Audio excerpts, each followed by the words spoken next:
I just can't accept you leaving me when I'm overseas with the heart so heavy. Think that I deserve the truth for once, not a guilty tone, 'cause you're not alone, yeah.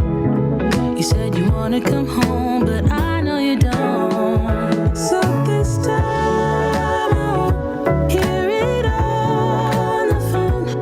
If you got something to say to me, then say it to my face. What it's all about, why you're bailing out. Think you owe me an apology. Just say it to my face. You're sorry. You're so sorry. You're so sorry.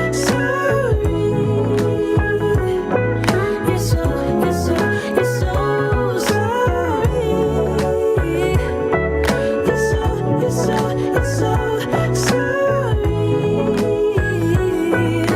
Say it to my face. You're sorry.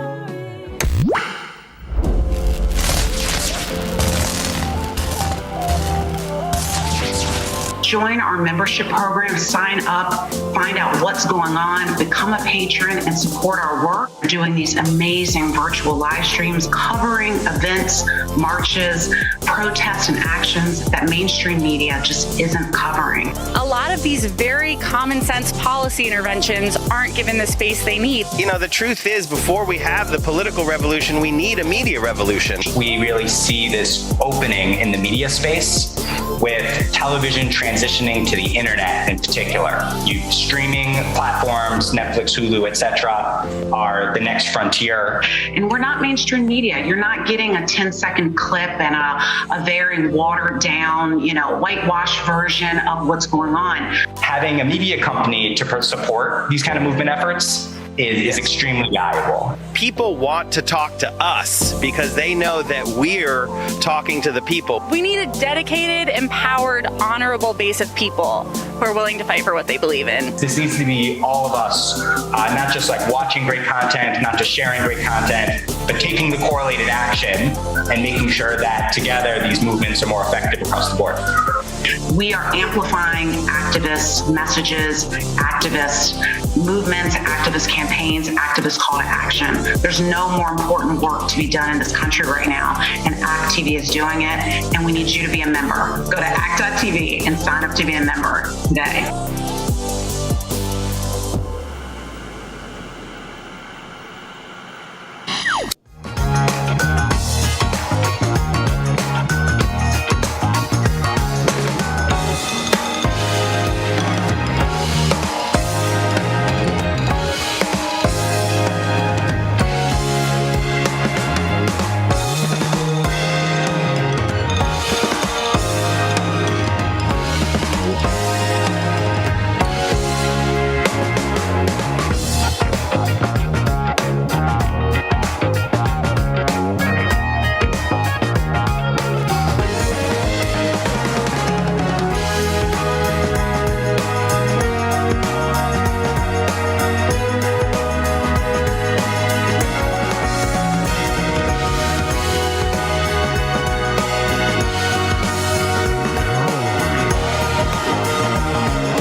The Benjamin Dixon Show is only possible with listener support. Go to www.patreon.com/The BPD Show.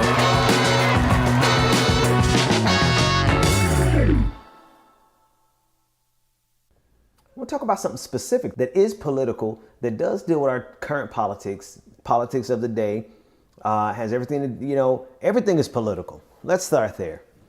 Everything is political. Nothing in life is not political. From something as mundane as the distance between the dashes on the road, the yellow dashes or the white dashes, depending on where you're driving, from something as mundane to that, all the way to your ability to choose to do what women choose to do with their body. Everything is political. And so from that aspect, no matter what I talk about on this show, there's always going to be a political component. And the truth is that the reason I talk about it is that I feel like our politics are very constrained, constraining, and myopic. What I'm going to talk about will help people to understand better why the ruling elite in this country have been able to get away with so much for so long. Not just this country, but across the planet. It's something interesting about history.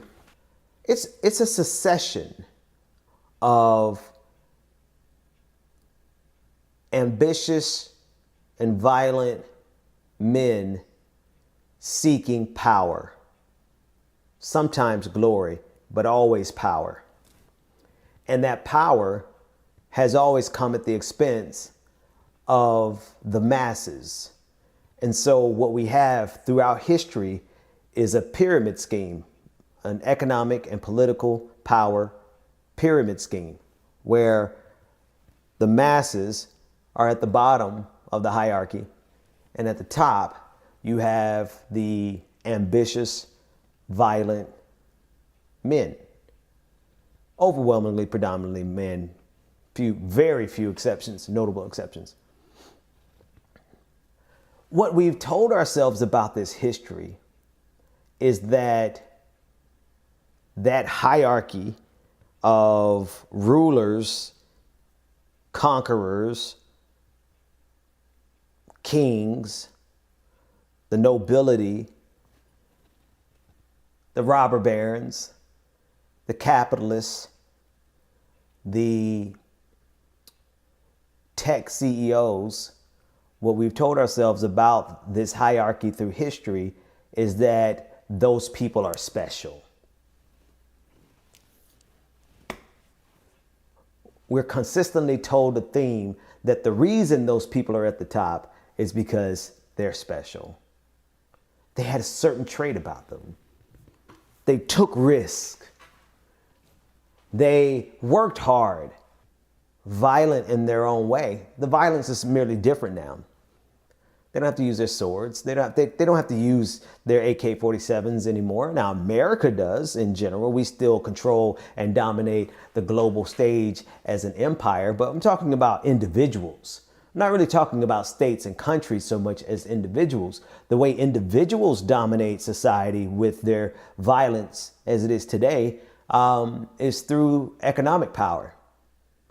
But still, regardless of how they conquered, regardless of their conquests, throughout history, it's the consistent narrative of these people are victorious because there was something special about them. They took some risk. They were born into some noble line. They were whatever.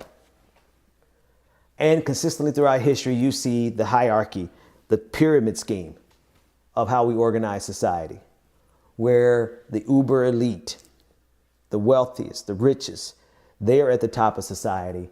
And that position in society is only sustained by the base of the triangle, the base of the pyramid, right? Which is all of us, you and me. The reality of it is that there's not a damn thing special about any person in history that isn't special about all of us. I don't believe that anyone is inherently more special than the next person. The pyramid scheme has us thinking that the way things work in society and the way things should work in society and the way society should be built and structured and maintained is by the unwashed masses doing all of the necessary work to create the society and sustain the society for each upper echelon, ultimately leading to the ruling elite at the very top of that hierarchy. That's what that's the way it's been organized. I mean, just take a gander through history. It literally is a succession of strong men. Then we have the Enlightenment, and we had the French Revolution, and we had or vice versa, the American Revolution, French, and we have a shift to where now it becomes more centered around the idea of democracy. But even the ambitious, violent men found a way to work and circumvent democracy by buying democracy through our politicians. And now we still have a society that's organized like a pyramid scheme. The same fictitious narrative persists to this day, that Mark Zuckerberg is where he is because he did something special, or there was something uniquely special about him that no one else could do. And if it wasn't for Mark Zuckerberg being a risk taker, then we wouldn't have this tech giant called Facebook, that happens to only sustain itself by you and I giving them our data on a constant basis and participating on those platforms on a constant basis. But no, Mark Zuckerberg, he's a special person. And because he's special, he deserves billions of dollars that he earns off of our participation on his website. The inevitable turn of events that happens when society is ordered that way, it always ends in violence. It always ends in revolution. It always ends with some destabilizing moment in history to a greater or lesser extent. Some puts us in a period of dark ages. And that's because we never learned a lesson. Society is still testing the same lesson over and over, failing the same test over and over and over again. Over and over and over again. And we're just trying it in different iterations, trying to see if we can consistently get away with organizing society where the elite are at the top and everyone else at the bottom, who literally are you don't have a pyramid without the base. You simply do not have a pyramid without the base. So it's completely impossible for the elite, rhetorically, logically, and practically, rather literally, it is completely impossible for an elite to exist. It is completely impossible for elite to exist without the base. And what always happens throughout history, you can take every single empire, every single kingdom, every single period in history. You have a ruling elite that eventually and inevitably abuses their power, abuses their authority, and ultimately abuses the bottom of their society, the base, and it inevitably leads to what's happening today is far more insidious than just the outright open abuses. What happens today is that the ruling elite actually did learn a lesson. They didn't learn the lesson that they needed to learn.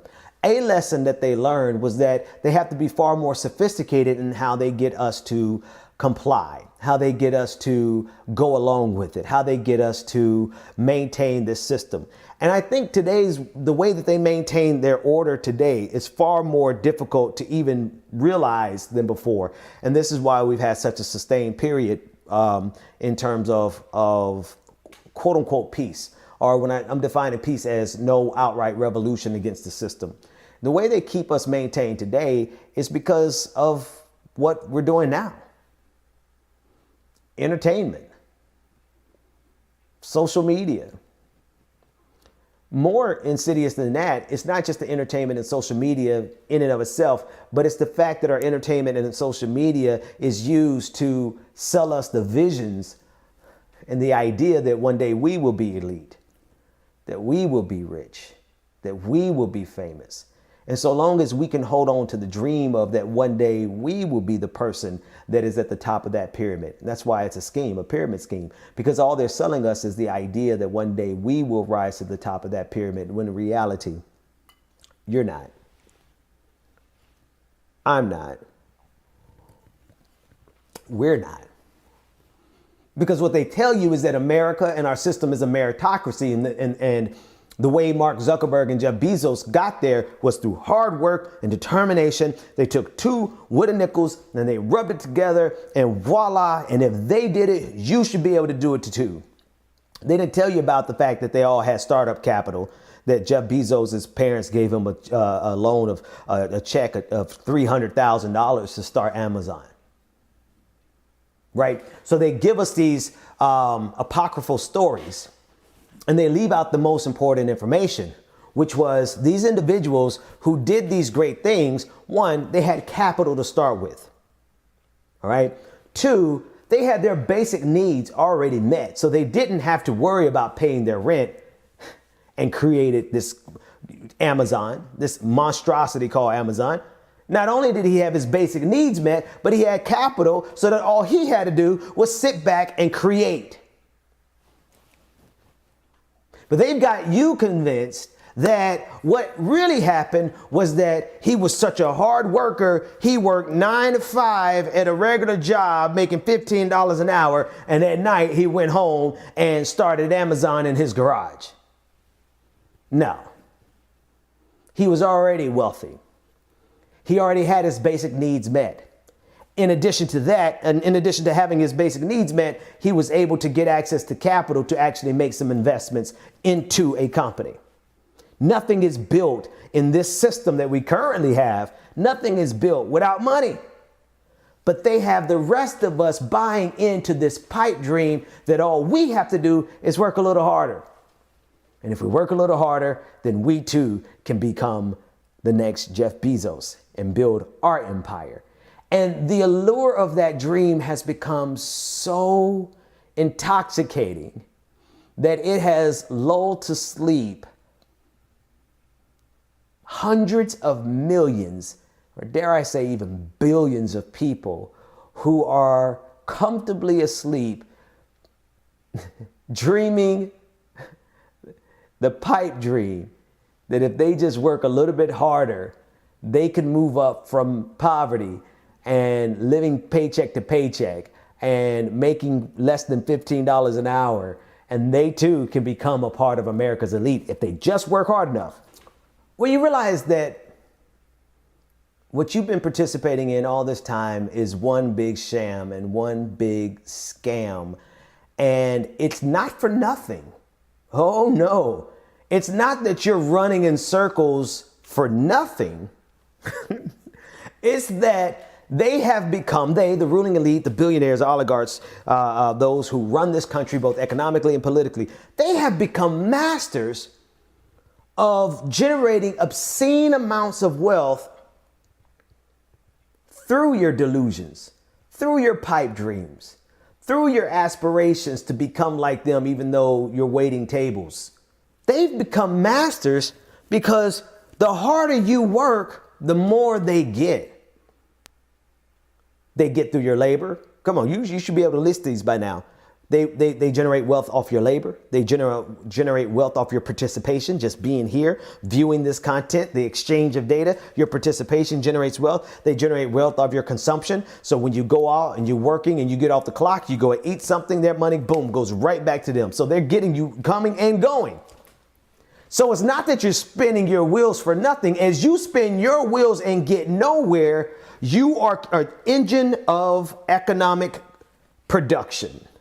You just spinning your wheels. You're not getting anywhere. Oh, but your boss is. Well, really, his boss is. You're not getting anywhere, but you're creating some activity. You're generating some wealth. You're on that hamster wheel, creating that wealth. You're not getting anywhere, but every single thing that you do is creating wealth for the system, even if you're a dead ass broke. You're not getting anywhere. But the economic system is. The billionaires and the millionaires, they most certainly are. They have sold us a dream that is vivid enough to make us think that one day we'll become billionaires and Therein it lies the reason we haven't overthrown this system like previous revolutions have overthrown their system, or sometimes it was one greedy person at the top against another greedy person at the top, ultimately destroying the entire royalty, the entire nobility, right? Changing the system. But they have an agreement amongst themselves now. They have found a way that they all can have their own little fiefdoms. But they have given us a dream that is vivid enough for us to actually think that we are going to win through this system if we just work harder, knowing that, no, you're not going to win. You're just going to keep spinning your wheels, keep spinning your wheels, keep spinning your wheels. You're not getting anywhere. But the very act of you running on that hamster wheel, waking up every morning, 6 o'clock in the morning, getting dressed in some clothes that you purchased from them, getting in a vehicle, in a car that you purchased or rent or leased from them, or getting on public transportations that your taxpayers' dollar pays for, right? Going back to them, going to a job to generate wealth for them, eating at a restaurant, at a fast food joint, killing yourself as you eat that junk, but sending your money to them. You're on this hamster wheel. We're just through lunch. We haven't even gotten to the good part of the day, right? You go back to work and you slave and you generate money for them, right? If you have a breakthrough on the job, oh, by the way, we own that. Thank you for signing this contract at the beginning of your career with us for them, right? You get back in your car, you go pick up your kids from a school who has another person there who is spending their wheels, and that money is not really going to that child care provider, but it's going back to them. Right? Then you go home, take out your groceries that are all coming from some big box store. Your dollars are going to them. You watch TV. Your participation watching TV generates ad revenue for them. You go to sleep in a bed that you purchased from them, and you wake up and do it all over again for them. And at the end of the month, at the end of the year, what do most of us have to show for it? Nothing. What do they have to show for it? Everything. Where the hell did they get it from? You. Which brings me to the thing I really wanted to talk about. The reality about the elite is that there's absolutely, literally nothing whatsoever special about them above and beyond the ordinary human. Nothing. The only difference is that they had a certain level of need already met. They didn't have to worry about working 15 hours a day for $15 an hour. They had those needs. They didn't have to worry about where they were going to sleep. They want you to believe in this country that you can go from homelessness to becoming a billionaire if you just work hard enough. And they keep telling us that lie. And that lie is enshrined in our politics. But the reality of this pyramid scheme is, like I said, there's a very few people at the top that would not be there without every single one of us at the bottom. It's simply not possible to have the top of a pyramid without the base of the pyramid. There's nothing special about a single billionaire on the face of this planet. Nothing. Nothing inherently special. They don't have a DNA or a biology or a physicality that actually makes them different. They just had their needs met and capital to invest. And a basic bum ass idea. No, you're already like them. You just don't have your basic needs met. And you just don't have access to capital because we still live in a capitalistic system where everybody needs money to get shit done. What we miss is the fact that instead of depending on a handful of tech bros to take us into the future, we could benefit from the collective contribution of billions of people who are able to go beyond subsistence living. You would think that the ruling elite would have learned their lesson, and the lesson is this: we have to, at some point in the course of human history, turn this pyramid upside down, where the masses have enough and the masses are afforded an opportunity to explore their greatness Whereas in every period in the past, it's been, you see how I flipped that triangle, right? The pyramid is flipped. The masses need to have that opportunity. But in the past, it was a small subset of rulers who were able to explore their greatness. What would you do if you were not struggling? Like, I don't want you to tell me tell me whatever you want to tell me. I don't really know. Honestly, just whatever comes to your mind. But I'm looking for answers that are along the line of like, what is your hope for humanity that you would explore if you were not strangled by this sadistic rat race that we call the American dream?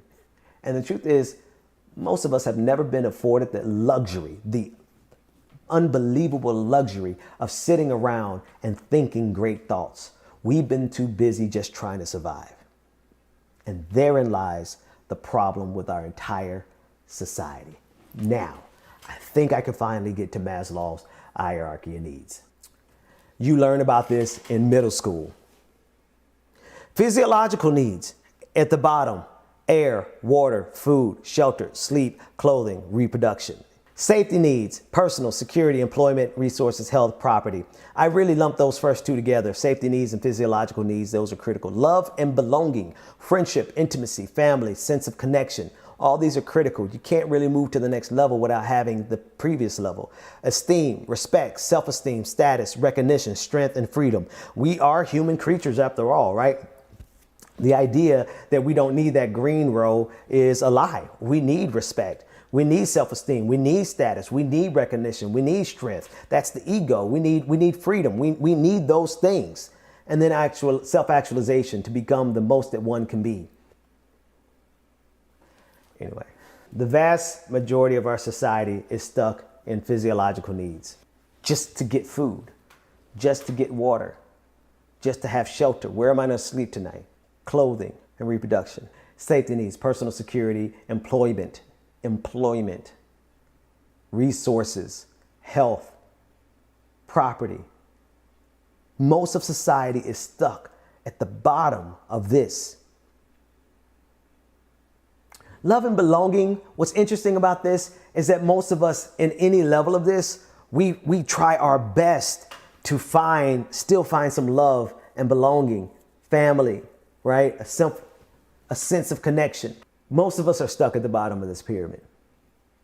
And while we can find love and belonging all up and down this pyramid, the most obvious implication of this is that if the majority of our society is stuck trying to find employment, trying to find resources, trying to figure out how they're going to get their health taken care of, have absolutely no property, right? And then another half of our society is still struggling just for food and shelter, then how many of us are ever going to achieve self-actualization? If it is the case that you have to be special just to overcome the overwhelming gravity of all these things at the bottom, and that gravity is like what pulls us down, those are choices in our society. These are policy choices. The fact that anybody is without water, that anybody is without food, that anyone is without shelter, that anyone is without clothing. I can't help you with reproduction, but the fact that anyone is without those things, that's a policy decision in a country that generates so many trillions of dollars in wealth, okay? So the gravity and the weight that is pulling people from the top, or the possibility of ever achieving the top, and it's constantly pulling us down, right? Like it's collapsing inside of a black hole. The weight of that gravity is so heavy that you can't escape. You can't worry about goddamn self-actualization when you ain't got no food. Hell, I couldn't worry about exercising when I couldn't pay my rent. When I was worried about how to pay my bills, I couldn't go out and go to the gym and it just wasn't, I just couldn't do it. So there's certain things that you simply cannot accomplish if you're stuck down here trying to worry about and figure out how you're going to pay your rent. Most of society is stuck down here. And they want us, they being the ruling elite, want us to celebrate the people who have made it to the top. But the reality of it is, the only reason they made it to the top is because they had all this stuff worked out before they even left their parents' house. They had all these things worked out before they ever graduated high school. They had all these things worked out long before they graduated college. Matter of fact, they didn't even have to go to college. We have a civilization that is built off of billions of people who are all struggling at the bottom of this hierarchy. We have a handful of people who have never had to worry about any of these things. And the only thing they've ever had to worry about is self-actualization. What is my contribution to humanity? Well, I think humanity would be pleasantly surprised and unbelievably rewarded if they gave everybody a chance to ask that question. What is my contribution to society? What is my contribution to humanity? That's a policy decision at this point.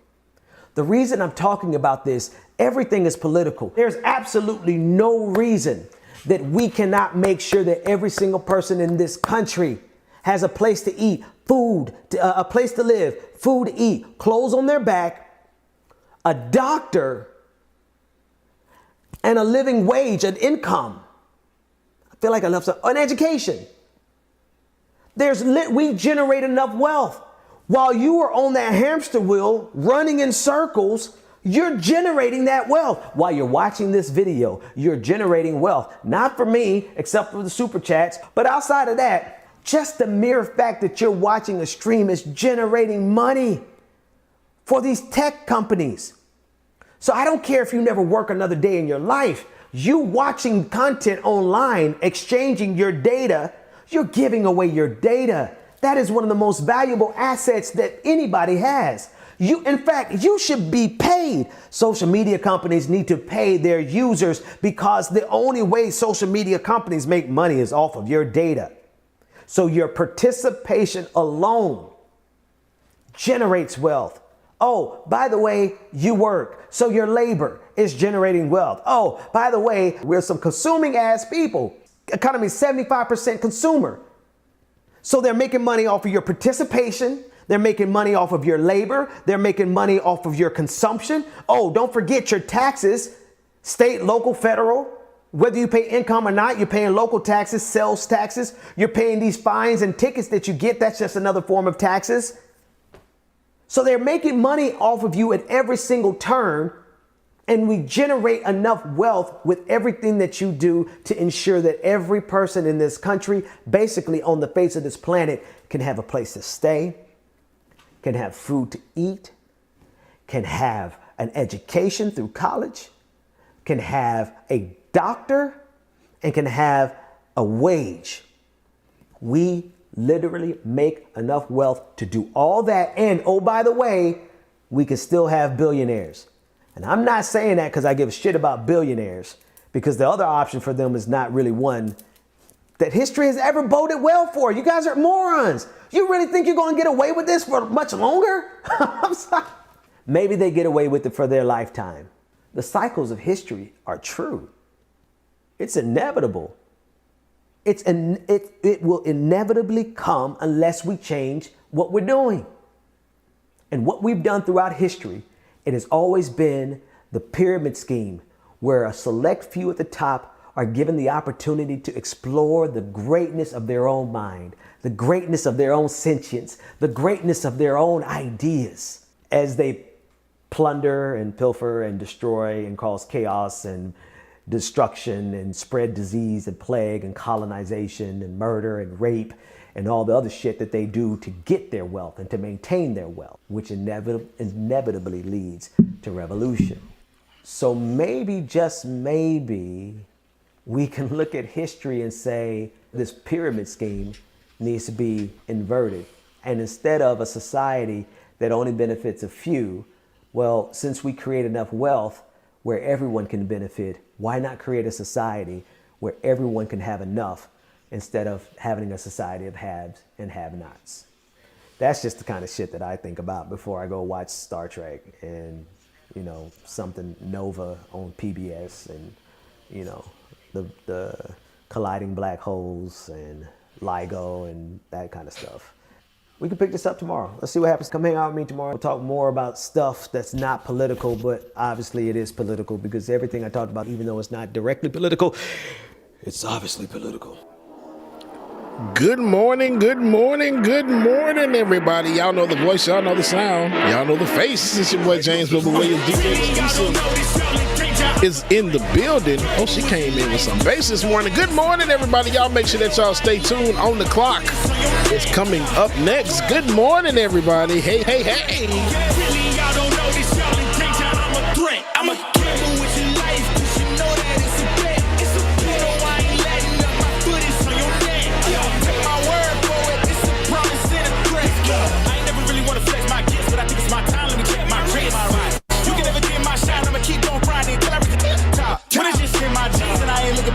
Good morning, everybody. Good morning. Y'all make sure that y'all stay tuned. Shout out everybody in the chat room. Good morning, y'all. Web server, yes. I'm live. Hey, good morning. Don't know what's going on. Sophia Williams, good morning. Good morning, my love you, Moon Meat, Roller Dragon, what's going on? Shade Dragon, Cycle, Tyler, what's going on? Melanie, Carly Wynn, good morning. Truth the Dragon, good morning to you. You missed the patron party on Friday. It was definitely a vibe. It was amazing. Good seeing all of you and having a chance to catch up and just vibe. I appreciate y'all. Hollywood, good morning to you. Boondocks Dragon, good morning. Robert Wilson, Trevor, good morning to you.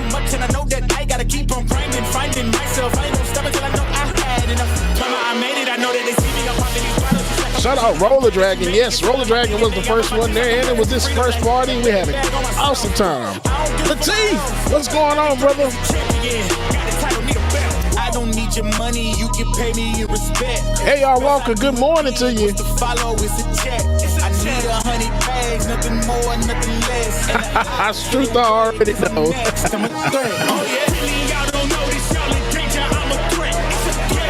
All right, y'all, we ain't gonna keep this break too long.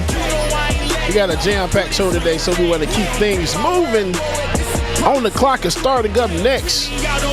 And on this episode of On the Clock, we commemorate the 100-year anniversary of the Black Wall Street Massacre. So if you don't want to miss this, so stick around. On the Clock is starting up next. Good morning.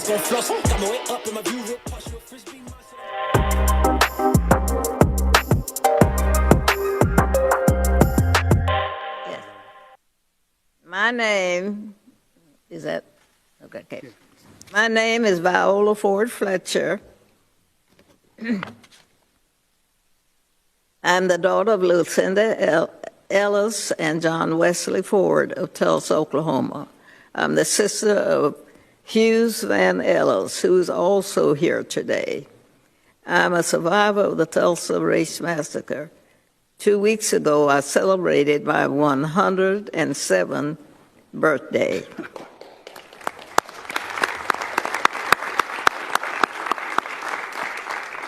Today, I'm visiting Washington, D.C. for the first time in my life.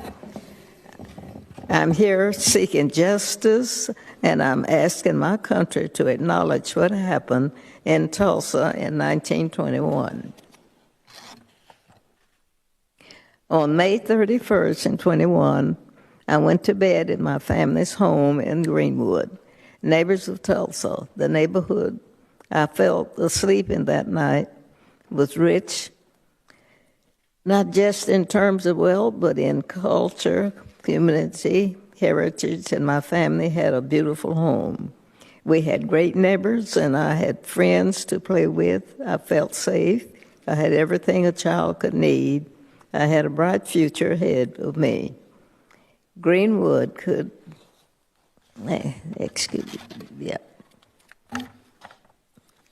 Still, Greenwood should have given me the chance to truly make it in this country.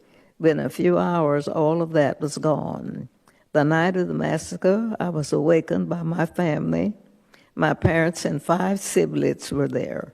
I was told we had to leave, and that was it. I will never forget the violence of the white mob when we left our home. I still see black men being shot, black bodies lying in the street. I still smell smoke and see fire. I still see black businesses being burned. I still hear airplanes flying overhead. I hear the screams. I have lived through the massacre every day. Our country may forget this history, but I cannot. I will not, and other survivors do not, and our descendants do not. When my family was forced to leave Tulsa, I lost my chance of an education. I never finished school past the 4th grade. I have never made much money in my country. State and city took a lot from me. Despite this, I spent time supporting the war effort in the shipyards of California, but most of my life I was a domestic worker serving white families. I never made much money, but to this day I can barely afford my everyday needs. All the while the city of this Tulsa have unjustly used the names and stories of victims like me to enrich myself and its white allies through the 30s million raised by the Tulsa Centennial Commissioner while I was continuing to live in poverty. I am a 107-year-old and have never seen justice. I pray that one day I will. I have been blessed with a long life and have seen the best and the worst of this country. I think about the terror, horror inflicted upon black people in this country every day. This continuing committee has the power to lead us down a better path. I'm asking that my country acknowledge what has been happened to me, the traumas and the pain, the loss, and I ask the survivors and descendants to be given a chance to seek justice, open the door. All of you know how easy it is to deny that a violent mob threatened your lives and took your property. For 70 years, the city of Tulsa and its stream of commerce told us that the massacre didn't happen, like we didn't see it with our own eyes. You have me here right now. You see Mother Randall, you see my brother Hughes Van Ellis. We live this history, and we can't ignore it. It's our lives with us. Oh, my goodness. We lost everything that day, our homes, our churches, our newspapers, our theaters, our lives. Greenwood represented all the best of what was possible for black people in America and for all the people. No one cared about us for almost 100 years. We and our history have been forgotten, washed away. This Congress must recognize us and our history. For black America, for the white Americans, and for all Americans, that's some justice. I guess that's it. Thank you. Do you want to say anything else? I thought it was another page. Do you want to say anything else? Mm-hmm. Is there anything else you want to say? No, it's not. Thank you very much. We appreciate very much your testimony.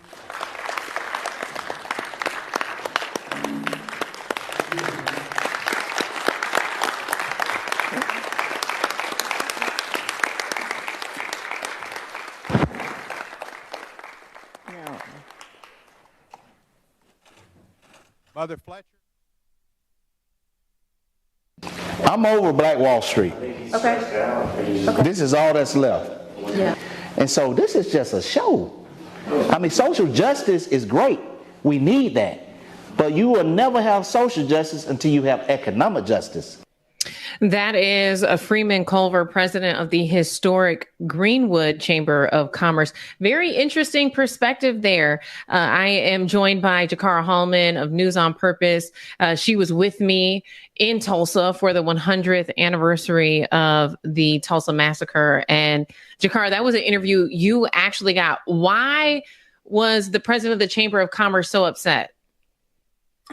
So Dr. Freeman spoke about being upset because all around him, there are reporters and media that are coming there, and everyone is excited about everything that's happening as far as the president coming, as far as, you know, the events and the hoorah. But he's looking at how many of them is actually speaking to himself and many of the other leaders that are actually boots on the ground, that is actually making the decisions, that is actually funding the businesses. So if you are going to capture what's actually happening in Greenwood and Tulsa, you want to talk to the people that are there. Right. And he's just looking at people go right past him.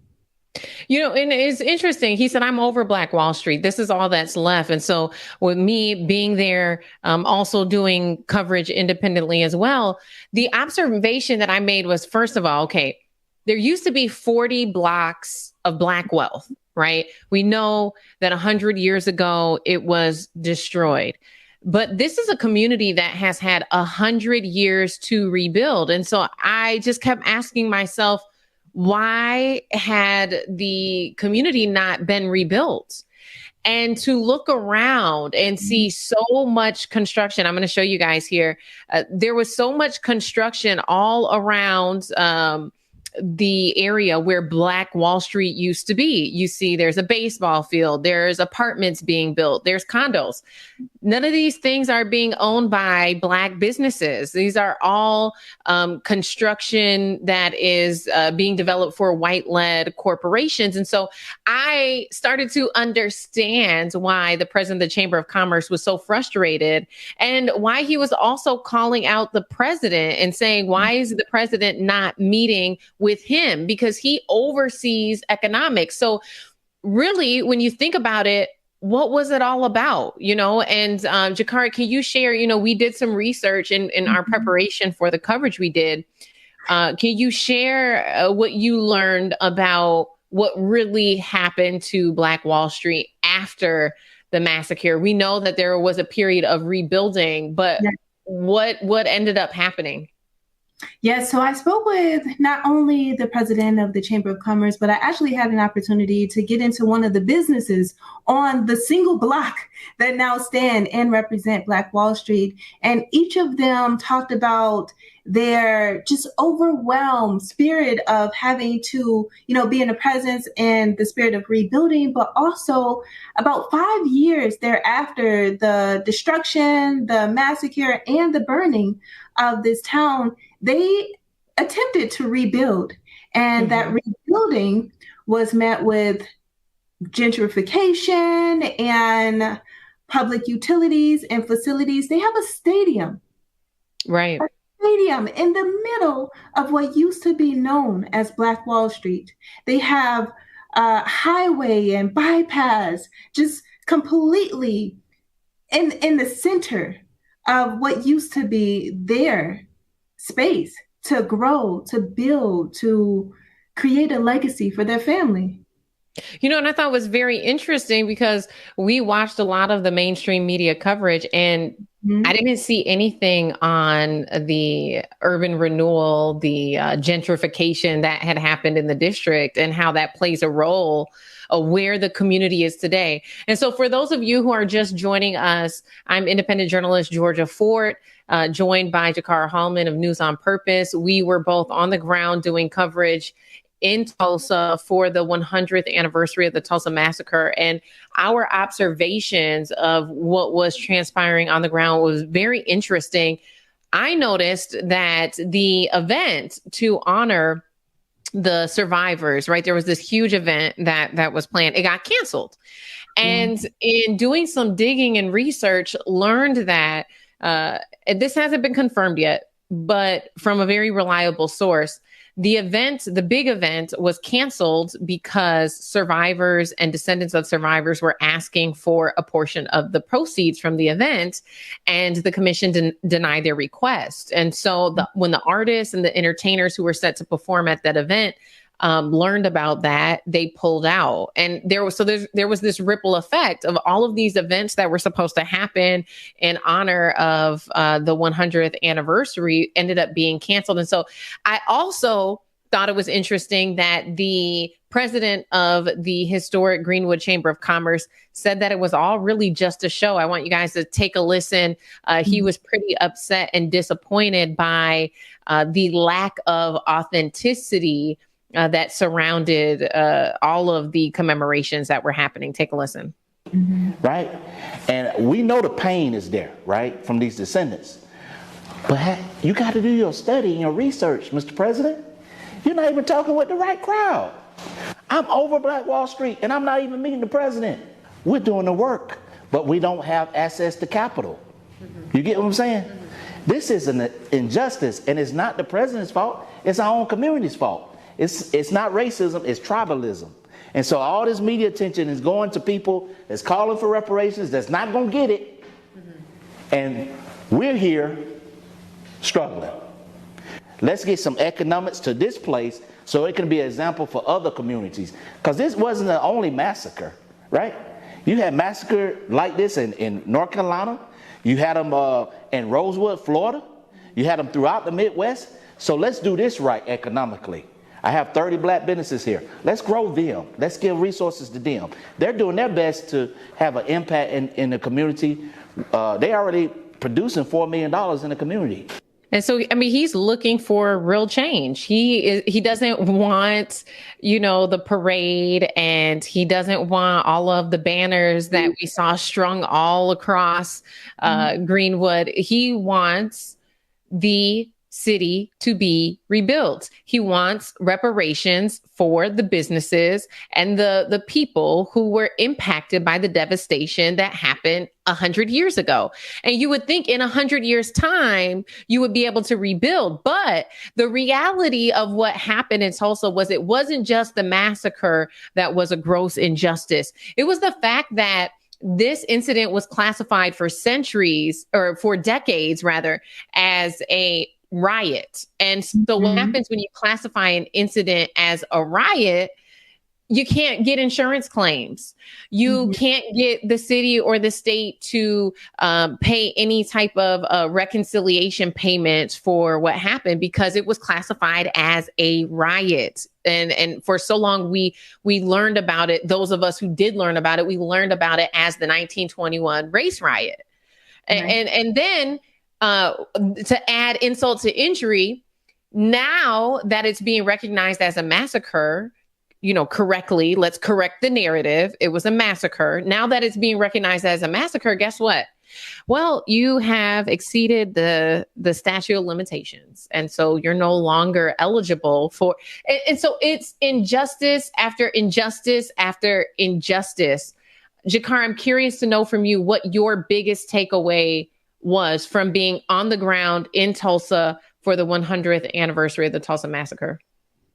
I think I said to you, coming back to the room one time after I woke up at 5 a.m.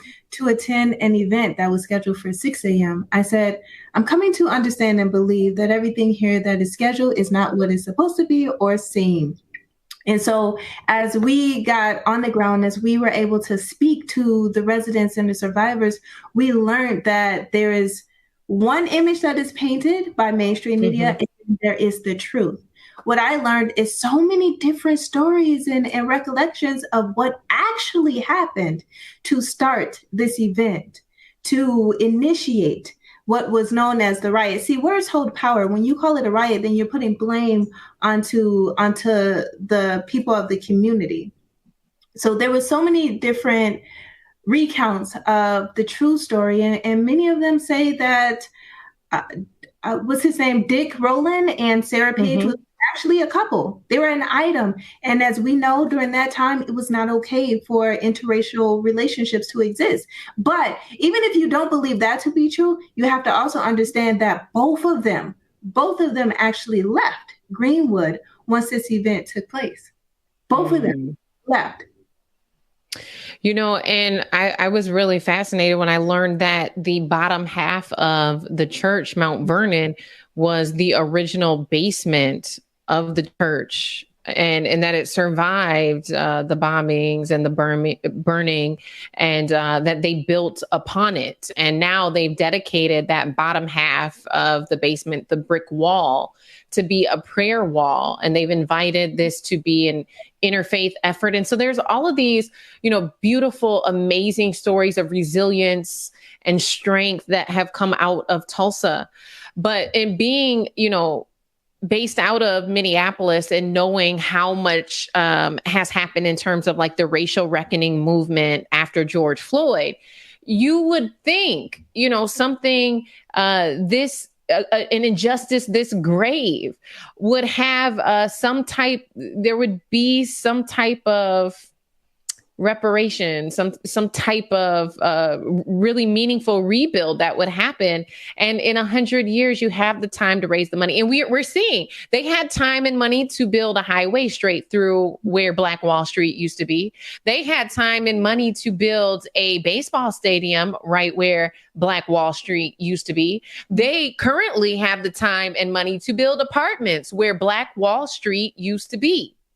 And so when you really go into that community and you start asking the questions, not only what happened to Black Wall Street on June 1st, 1821, but what happened to Black Wall Street when Black people picked themselves up by their bootstraps and they started piecing their community back together in the 50s and the 60s. What happened was gentrification. And so this was a community that was not only plagued by the violence in 1921, but it was plagued by the injustices of gentrification. And I mean, it broke my heart to walk down Greenwood, you know, what's known now as Black Wall Street, and see all of these markers on the ground. When you're walking on the sidewalk, you can see these: Grace Johnson's restaurant, Edward Durham's furnished rooms destroyed 1921, Roland Furniture destroyed 1921, not reopened, Dixie Theater destroyed 1921. Destroyed 1921, reopened. That was a leasing company. Dr. Travis, destroyed in 21 and reopened. But so if some of these businesses were reopened, then why don't we see them when we're walking? Where are they now? What happened to them? And so when you start really digging, you learn that Black Wall Street was destroyed again. Yeah. And that is why the president of the Chamber of Commerce is upset. That is why he called this 100th anniversary commemoration a show.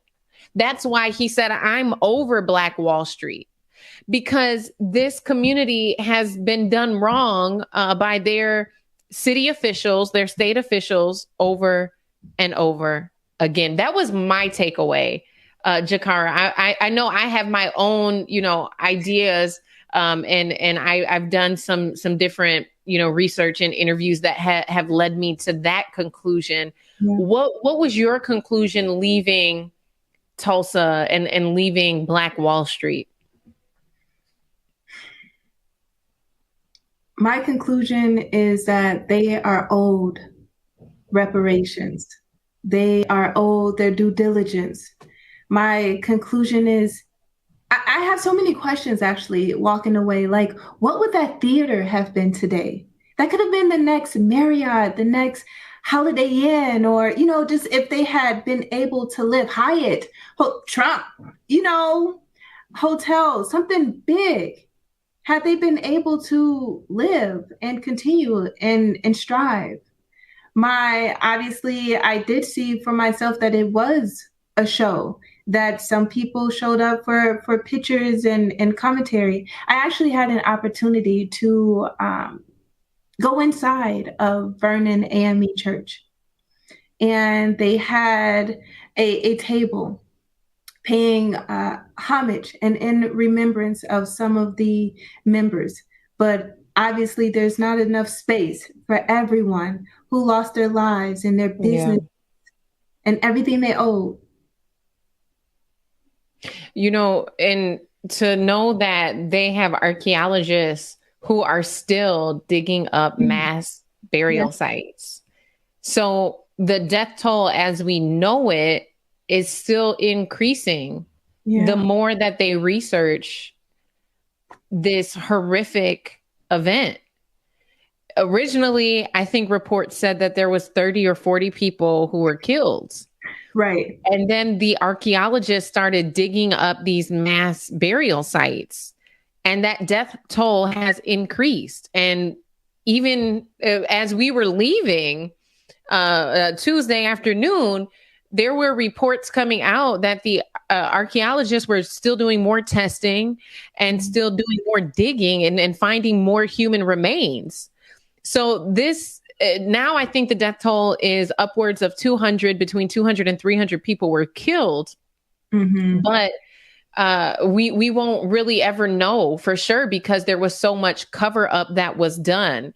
The individuals who were involved in this were, very, they did their due diligence in making sure that it didn't seem as bad as it really was.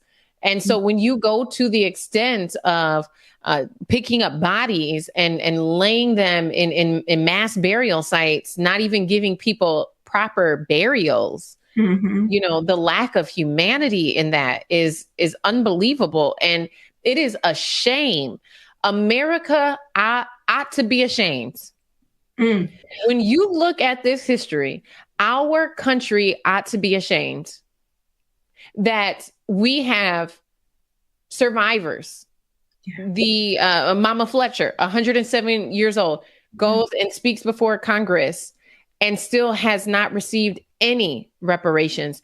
And to your point, Jakar, about the hotels, Stratford had a hotel. He was one of the last people that was pulled out of Black Wall Street because after they burnt down all of the buildings, then they started kind of rallying everybody together, all the Black people together to be stationed or be safe at like the convention center, like these larger gathering areas. And Stratford remained in his hotel. He was one of, I think, about 4 or 5 hotels on Black Wall Street. And he was high up enough where he could actually shoot out his window. Eventually, they talked him out of his hotel. They got him to come out and they burnt it down. And they promised him. When you look at someone like Stratford, he not only had the hotel, but he also had about a dozen other properties. And he very well could have been on his way to be the next Marriott or one of these big hotel chains. But you would never know because it was taken from him. We could have been going to the Stratford. Right? Man. And so I went on this trip thinking that it was going to be a moment to connect with heritage and, commemorating Black excellence. And it actually, I kind of left angry. I left angry that there has been this opportunity to reconcile, and no one has seized that opportunity, that the city and state officials in Tulsa have the opportunity to be on the right side of history. And while they planned this beautiful event and they commissioned all of this artwork to go up all across the city, they have not done the very basic thing that would reconcile what happened.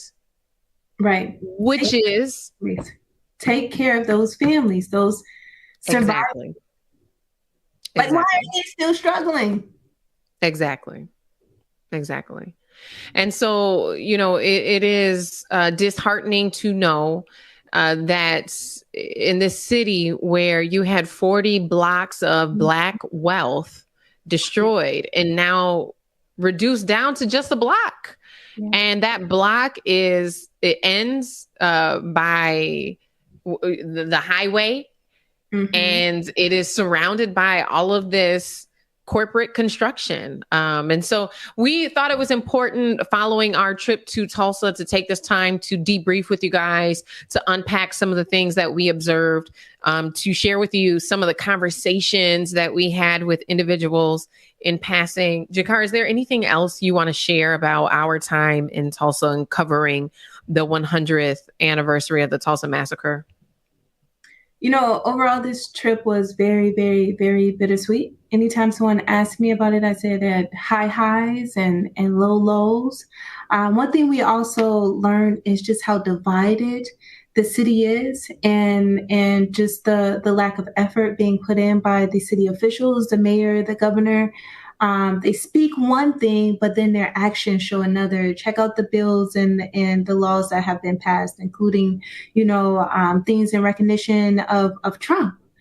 And so just being in that space and learning of that really was disappointing. And I understand why the president of the Chamber of Commerce is disappointed. Absolutely. Before we go, we will play that clip for you again of the president of the Chamber of Commerce. Before we do that, you guys make sure that you follow Jakara Hallman, News on Purpose. She's another independent journalist who's always on the ground, doing phenomenal work. She is also in the military. And I'm very proud to see you living both worlds of media and military. You have a very special gift of meeting people and just making them feel comfortable. And so I'm proud to be on this journey with you. Make sure you guys follow her, subscribe to her channels. When you mentioned the thing about Trump, you guys, if you go to my story, and also make sure you're following and you're subscribed to my channels as well. But if you go to my story on Facebook or Instagram or on TikTok, you'll see I actually captured the moment where Trump supporters were driving around in Tulsa, in Greenwood, on Black Wall Street, the day when the president came in to commemorate this horrific history, right? And they had their flags flying that said F Biden, just going up and down the streets, right on Black Wall Street. And it was so disrespectful on, this day where you have our elders, our community elders, coming and asking for something very traumatic that happened to them to be commemorated. And you guys can see that. We're going to end on the president of the Chamber of Commerce. He's very upset and very disappointed by the lack of action. For lack of a better way to put it, he was very disappointed in the lack of action that people have taken surrounding rebuilding Black Wall Street. Thank you guys so much for tuning in tonight. We know the pain is there, right, from these descendants. But you got to do your study and your research, Mr. President. You're not even talking with the right crowd. I'm over Black Wall Street, and I'm not even meeting the president. We're doing the work, but we don't have access to capital. You get what I'm saying? This is an injustice, and it's not the president's fault. It's our own community's fault. It's not racism, it's tribalism. And so all this media attention is going to people that's calling for reparations, that's not going to get it. And we're here struggling. Let's get some economics to this place so it can be an example for other communities. Because this wasn't the only massacre, right? You had massacre like this in North Carolina. You had them in Rosewood, Florida. You had them throughout the Midwest. So let's do this right economically. I have 30 black businesses here. Let's grow them. Let's give resources to them. They're doing their best to have an impact in the community. They already producing $4 million in the community.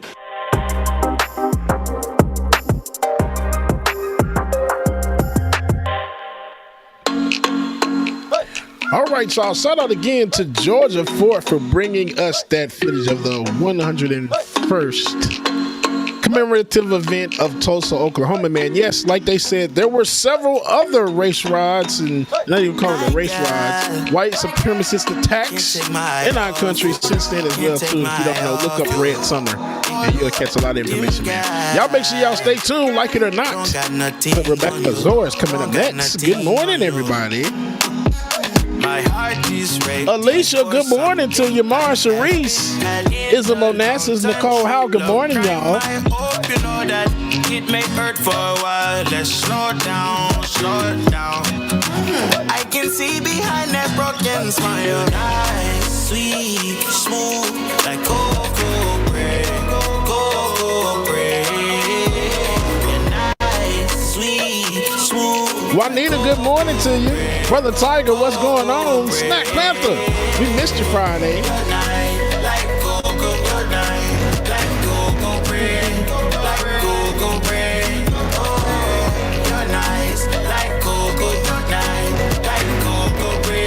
E. Johnson, good morning. Kelly, good morning to you. Ooh, driving date, watch a movie. Right by your side on duty. Not too much, not too sweet. Ooh, passion from your truly. Snack Panther wasn't there on Friday. I know he would have said something. Case, good morning to you. Yes, Mara, I wish there was something to recover from. I didn't do nothing this weekend but DJ. It was fun, though. It was really fun. Jill Potts, good morning.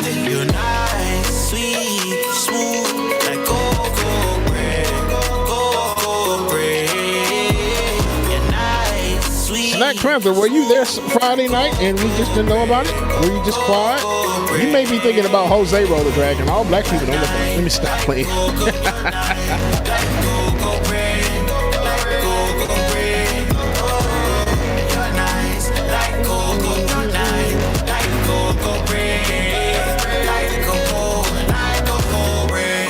Can't take the eye off you. Them girl can't take the eye off you. My yeah, in my mind, oh you. My can't take my mind off you. I'm about to say, I know Snack Panther wasn't there because I know he would have said something all night long. Got me talking crazy. You're nice, sweet, smooth, like cocoa bread, cocoa bread. You're nice, sweet, smooth, like cocoa bread, cocoa bread.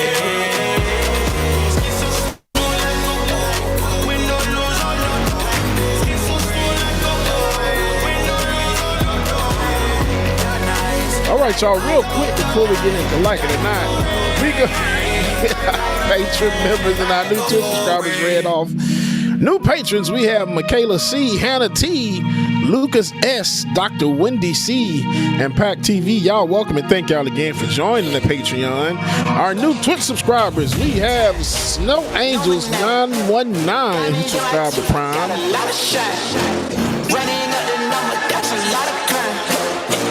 Take it from me, must be at your mind. Hammer 31Z, we subscribe to that. I don't know why they kicked my ass so much. Jam 2 resubscribed and commented, love y'all. Thanks for all you do. And they've been subscribed for 14 months. Dr. Rizzo subscribed with Prime. Cute Cat cheered 100 bits. Shout out sis Cute Cat. And when there are 15 resubscribed and commented good morning, and they've been subscribed for 10 months, man. Hey, if you have not already done so, like it or not, patreon.com/like it or not, patreon.com/the BPD show. Y'all go ahead, man, join to get this good content so y'all can keep me and Rebecca out of the corporate America that's keeping us enslaved like hell. All right, y'all. Y'all make sure y'all stay tuned. Like it or not, it's coming up next. You know what to miss it. Good morning, everybody.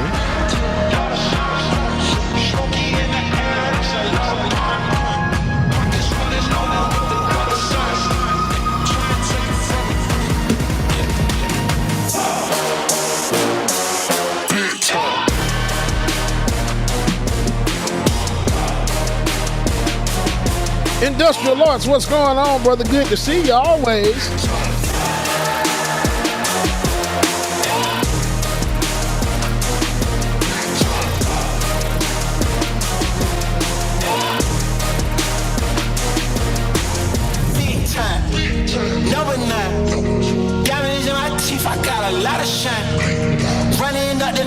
that's a lot of grind. Try and take it from me, must be out your mind. I'm big time, lot of signs. Jason Goodcraft, good morning to you. Goodcraft, I'm sorry. Good seeing you on Friday, Jason.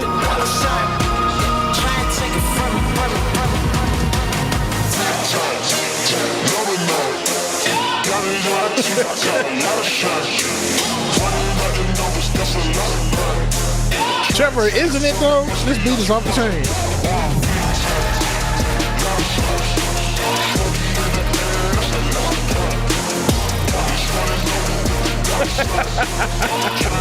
Rachel Manning, good morning.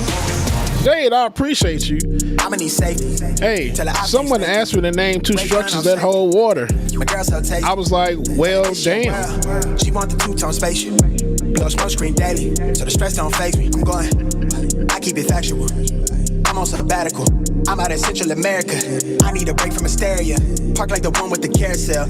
I get it lit in your area. I'm locked to the vision, it couldn't be clear. You couldn't pay me to care enough. I dare you to hate me supreme with the sound through the stereo. So turn it up loud when you hearing us. We live and it's good in your area. My mama I can't tell that dad joke. That one was freaking funny. I can't do that one. But no, yesterday I went for a job interview at IKEA. The manager said, come in, make a seat. Red one, if I hold you down, I'ma keep it there till we in the ground. Jet black when I paint the town, only blue sheets when they pay me now. They gonna cancel me for these damn jokes. I got the game in advisory, way up when the fire's clear. All the homies on the flight list, verbally gifted. Take the plot and I twist it, got it big lit. Sex with the incense, got my mind rents, won't stop, I'm relentless. Start off Margarine Tater Greens. I'm making the stupidest ass comments today talking about a peach dish. Peachtree dish. You so stupid, girl. I want a girl for the mouthpiece. And that's not a joke. The video was out there. Oh my God, y'all just wait. She like my character traits. I never stop for a break. I put it lock on the game. I put a stock in my name, but I give a f about the fame. I took a bite out of life and it tastes so exquisite. It feel like you do when you look in my pendant. Hopeless romantic, my girl, chin up for the kid. I'm not on no simps.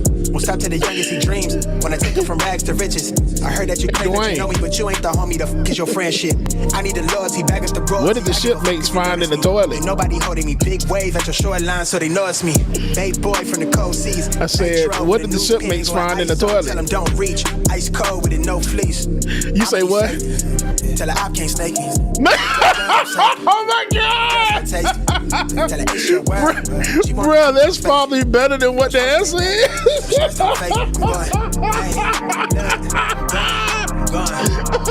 Yo, I hate the way. No, but what it was the captain's log. That's a good one. Look, so if people want to know what my answer was, patreon.com/life. Get access to that.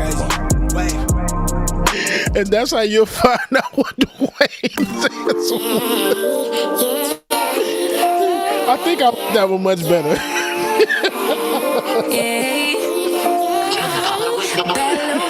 She wanna know me. I stay low key, all gas, no breaks, baby. Let them hoes sleep. Body on 10, make you girl up. Hey, if you think swimming with dolphins is expensive, you should try swimming with sharks. It cost me an arm and a leg. Riding on a team, got what you need. Baby, won't you keep me company? Give me something to do when I get Man. I got something for you when we get home. If you let me. What do you call a line of men waiting to get haircuts? On try, baby, I think you should side with me. A barbecue. Solid one time if you lie with me. Just promise you never lie to me. Keep the moves on tuck. Okay. One more. Damn, it's 9:13, ain't you know that?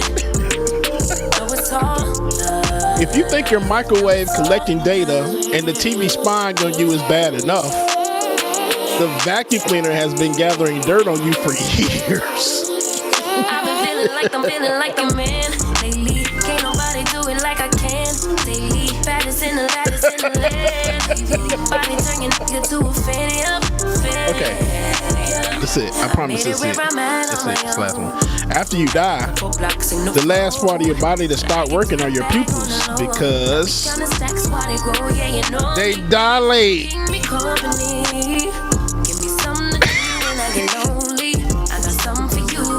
home if you let me put it down. When I come in town, you should try it on me. Keep your minds on me. See, this is why y'all don't leave me alone for too long. Stay solid one time if you lie with me. Just promise you never lie to me. Keep the moves on time. All right, y'all know what time it is. Is it time to wait? I know it's all good. All right, y'all know what time it is, man. Y'all know the song. It's gonna change soon. They be doing this season. It'll change. Who knows? We'll see. Drink whatever it is you need.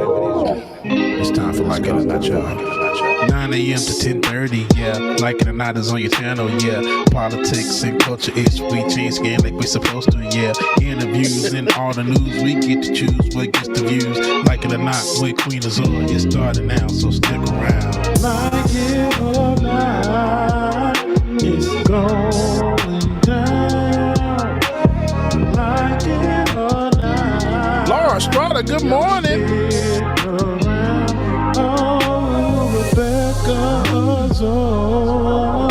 It's coming through. You know she got a good story for you. Oh, Benjamin, that's my dog. This is his show. He's a politics bro. This is from Tiger. What happened when the Igloo homeowner had a housewarming party? He had a meltdown. DJ exclusive. Y'all know who I am. I hate y'all, but y'all send me jokes. Y'all are terrible people. Like it or not, it's going down. Like it or not, y'all stick around. Oh, like it or not, it's starting now. Like it or not, it's about to go down. Like It or Not with Benjamin Dixon starts now.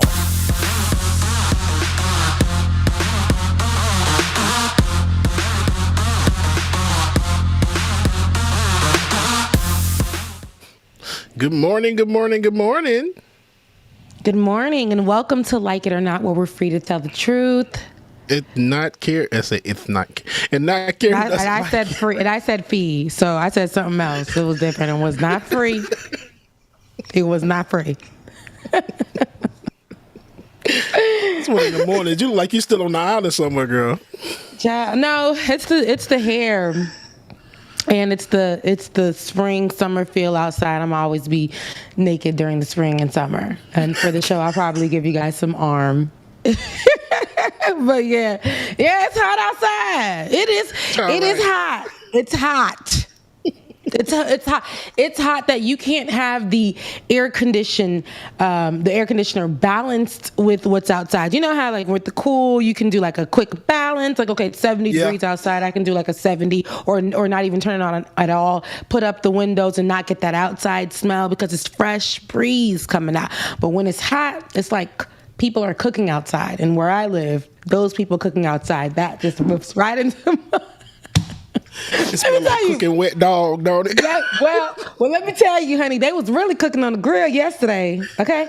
They was cooking on the grill yesterday at the pool. And me and my sister, I was like, yeah, let's go check it out. And then we went down there and it was like, they were every corner. I'm like, where are we going to sit? We're not going to be able to go anywhere there. One is like, I mean, it's a speck or two of us out there. And I was like, yeah, but look where they're sitting. And they're facing the opposite side of the pool. And they're just sitting there talking to each other. In a corner. So basically it was Get Out Part 2 that you walked into. It was giving me, and then I went to go see like, okay, let me see who's at least by the grill area. So I said, let me look towards the grill.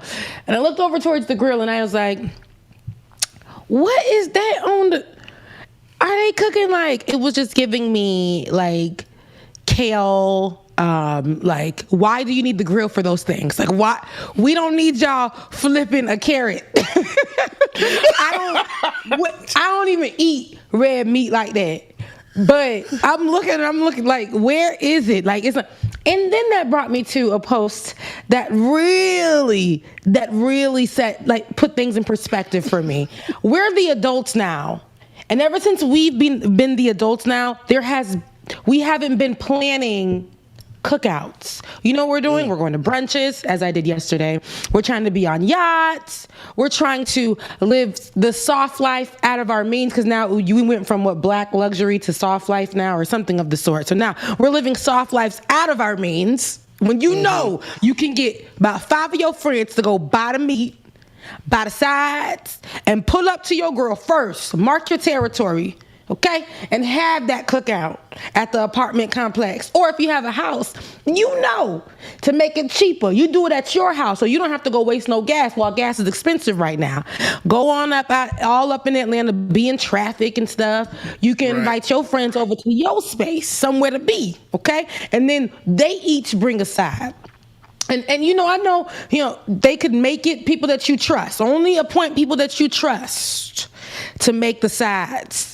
And to bring, the chicken and all that good stuff, or the pre-seasoned meat, and you got a grill outside. You know what I'm saying? And then you got the vibes. Now you're playing the 90s music. Not only watching it on social media, but you're actually living in that moment, right?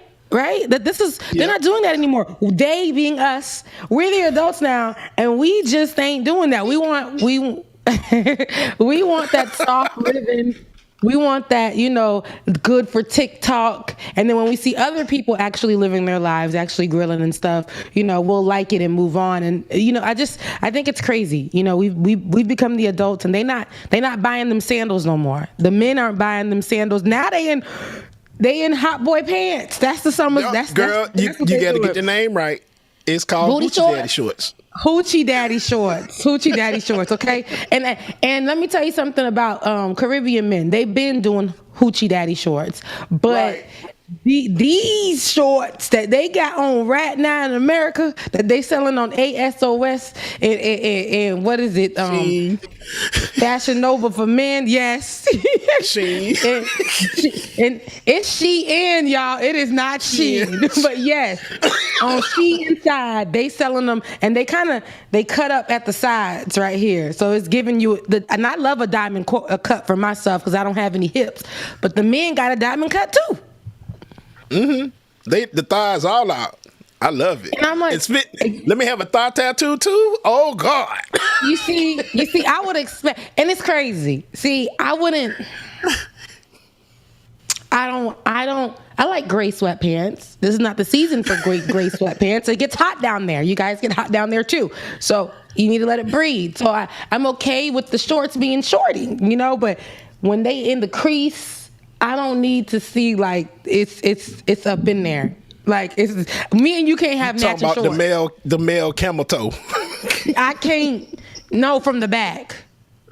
Oh yeah, no. Me and you can't be sitting up together. Me and you can't be. Anyways, happy Tuesday, you guys. I hope that you guys enjoyed your Memorial Day. I hope that you guys at least enjoyed a cookout with your family, friends. I know COVID is still happening, so I hope that you guys are taking precaution as well. What did you do for your weekend, Bubba? Oh, let's see. I DJ'd Saturday for a day party, which was really fun. All the Hoochie Daddy Shorts was out, so I enjoyed seeing it a little bit. Well, so it was a day party at the pool? Yeah, at Bulldogs. Everybody know what Bulldogs is. The gayest club in Atlanta that's been here forever. Oh, I'm like, I don't know what Bulldogs is. You got to take me. Look, bro, you know what? I should have called you and told you to just bring your ass on. You would have had so much fun. Yeah. You would have been in your element. Yeah, you didn't tell me. So my bad, Shawty. My bad. But you did DJ though. How was that? Yeah, it was fun. It was cool. It started off a little slow. Of course, we never go nowhere on time. So it started at 4. People didn't get there until 6. My set ended at 7. And of course, they wanted me to go over. I said, nope, this money say 7:30. So that's all y'all getting today. Hello. Now nowadays we are not giving you an extra time. No, nothing. If you're not. My nail's kind of short now, so I can't really make the sound like I used to. But if you're not giving me the coin, sure. So no, these are short. I went full stiletto. It's not my usual like SWV long curve. Okay. It's just full stiletto, and it's just kind of boring at this point. I like them. They look but good. anyway, thank you. That's me being 32. This is the mature in my fingernails. But it might not last too long. I might be back on my SWV. But there was a lot of news as we were taking our as we were taking our breaks, and I hope that you guys again enjoyed your breaks. But there was a lot of news and a lot of updates that were going around. But these are the few things that I wanted to talk about. And I'll start with this one. I'm going to do the Lake Lanier story. Okay, so. I wanted to talk about this only because I think that every time a story comes up, in Lake Lanier, it's a man-made lake in the, I think, Forsyth, Georgia area. Forsyth, am I saying it right, Bubba? Forsyth County. Forsyth County. And that's just a little bit in the metro area of... That I am sick and tired of the left-wing media and, frankly, people in this room today. I don't know. That's crazy. Oh, wow. I didn't know what that was, but I felt that. I'm like, me too. That won't Forsyth. It's been a while. I hit the wrong. Okay. Let's dust it off. Okay. So back we missed again. you, Dwayne. It's okay. We did. Okay. Look. Yeah. We did. So here's the thing. Like, Lake Lanier is a man-made a lake that a lot of people use as a beach. There are little things on the sides of it. I haven't been. I have been, but it was so long ago, long ago, and I didn't do anything there. And I heard there's like Margaritaville now on there. Kids are partying. Kids are underage and partying on boats and things like that. And every time the sun starts shining in that area of Atlanta. People die over there at Lake Lanier. It's like Lake Lanier is waiting to swoop people up. So I'll give you the story that happened over the break. So the Georgia Department of Natural Resources has confirmed that a 20-year-old man drowned Sunday afternoon at Margaritaville on Lake Lanier. The man has not been identified by officials. Game wardens used sonar to find the man's body, which was recovered by the Hall County Fire Department. On Saturday, a 5-year-old drowned in Alatoona Lake after witnesses said they were playing on a float. Lake Lanier was created, and this is a little history about Lake Lanier. Lake Lanier was created in 1957. In order to flood the area or to make the lake, the U.S. government displaced over 700. And we're going to say 700, mostly black people, and had to relocate 20 cemeteries, including bodies, but they didn't manage to move all the grave sites. At the bottom of Lake Lanier lies a small village called Oscarville, Georgia.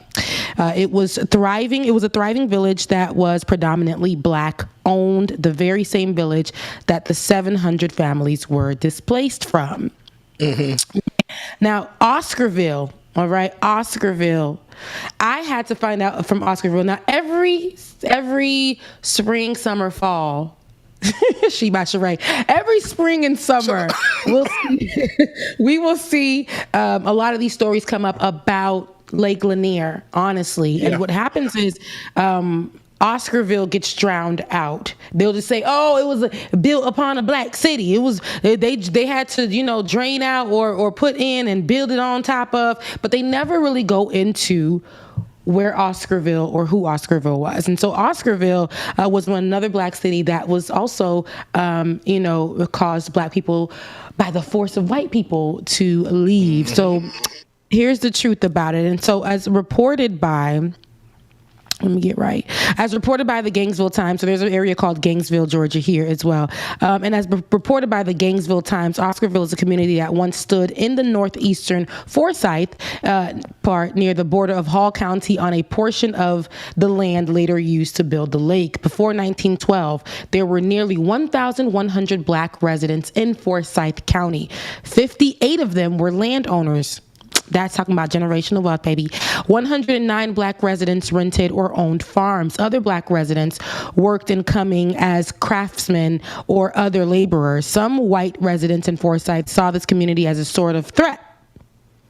Nothing new. Violence led essentially and every black person to flee Forsyth, even those who owned land by the end of the year. 2 assaults against white women were reported in the county. The first alleged assault took place in September 5th, 1912, when a woman reported that 2 black men had assaulted her in coming. and Cumming is another area in Metro Atlanta. It's not Atlanta. Just days later, the body, an 18-year-old white woman, was found in the woods near Oscarville. Several black residents were named as suspects for the alleged rape and murder, including Ernest Knox and Robert Edwards. In an effort to provide safety, Knox was transferred to a jail in Atlanta while the remaining suspects stayed at the jail in Cumming. Rumors swirled and were reported in the papers that the black residents threatened to dynamite the town if there were any lynchings, causing a mob of angry white residents gathered outside the jail.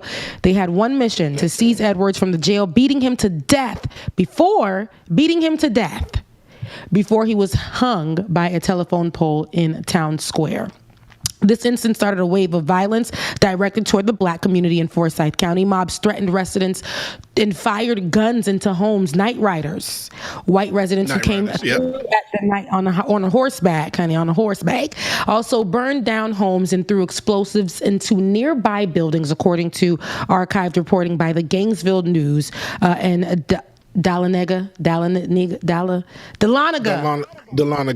always get that. I see it on the sign every time I'm riding through Dahlonega Cummings, that exit right there, and I feel like I'm just going, and I'm like, what does that say? Thank you. And the Dahlonega nugget.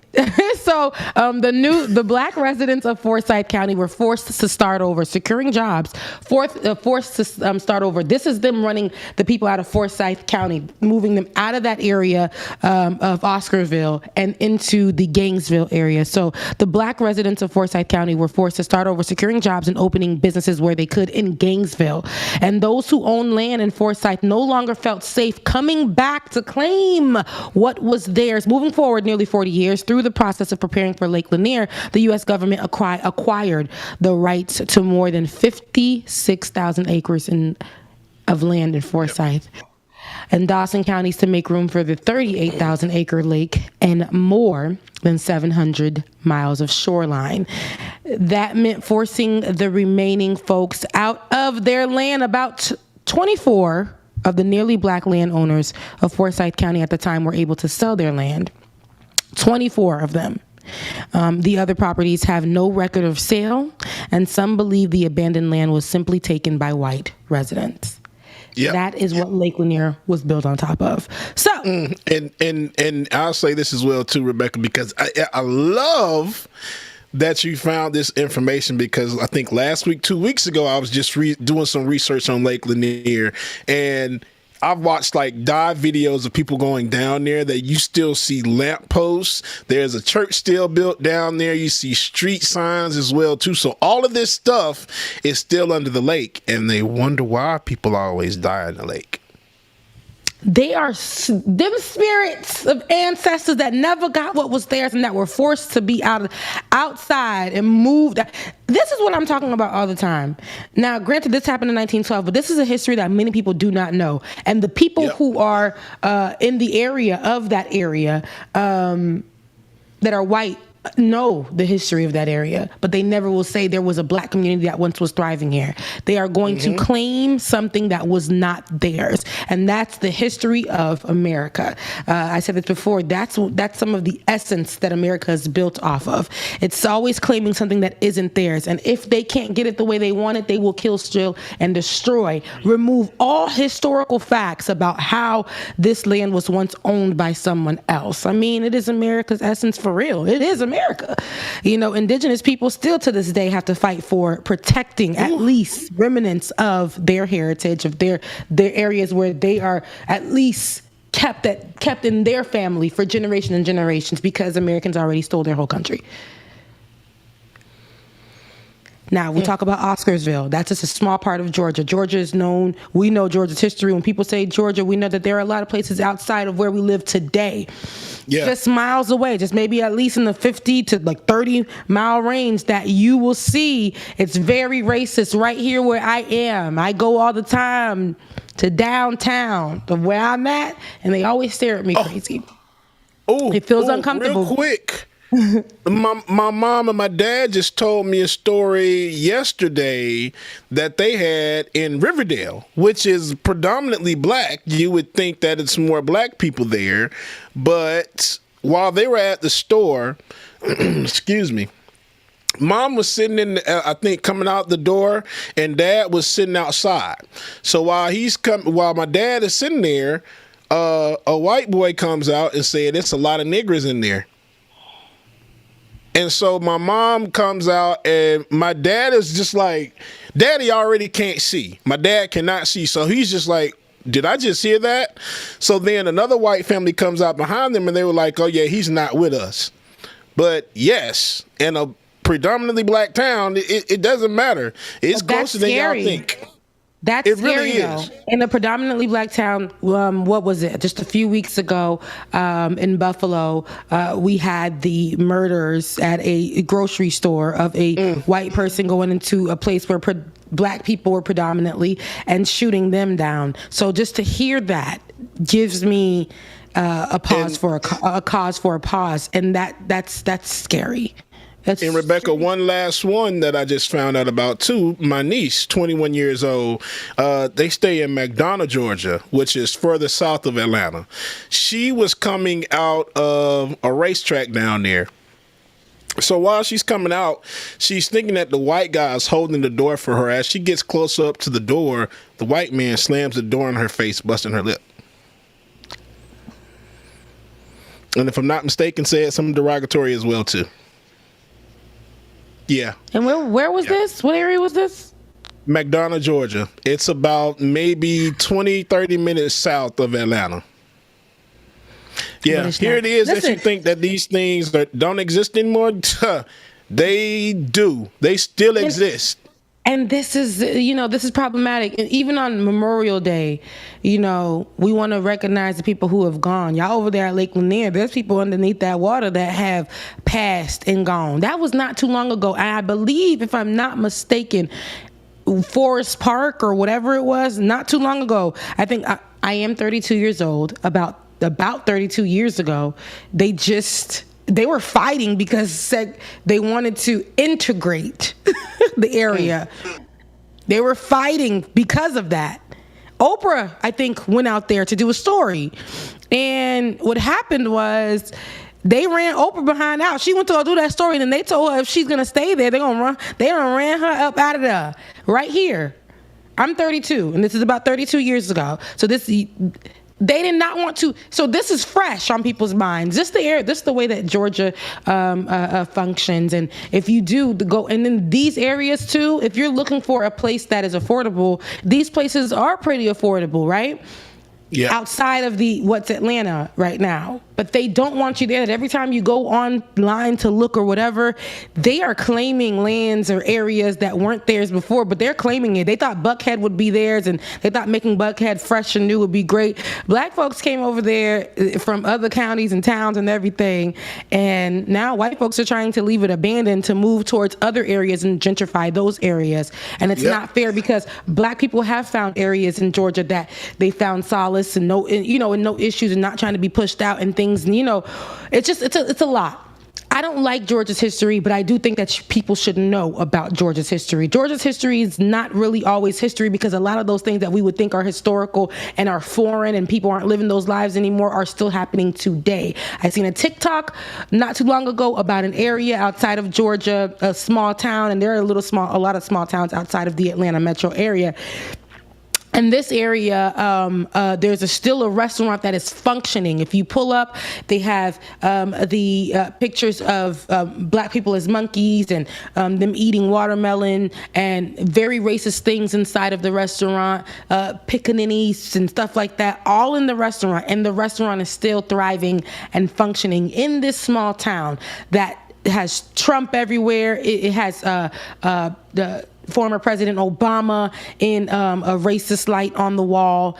And this little restaurant is still up and functioning to this day. So there are towns that are still acting as if black people shouldn't be around, should not be treated as people. people and should be murdered. And they have things about lynching also in that restaurant. So, yes. So for people to say, oh, you know, this was 400 years ago and this was such and such years ago and that was so long ago. Come on, y'all. We got people who are still living, who still remember things that happened in their town. You know, we got people, we just were talking about the reparations due to the people of Tulsa. I think the same thing should happen for the people of Oscarville who were ran out of their towns.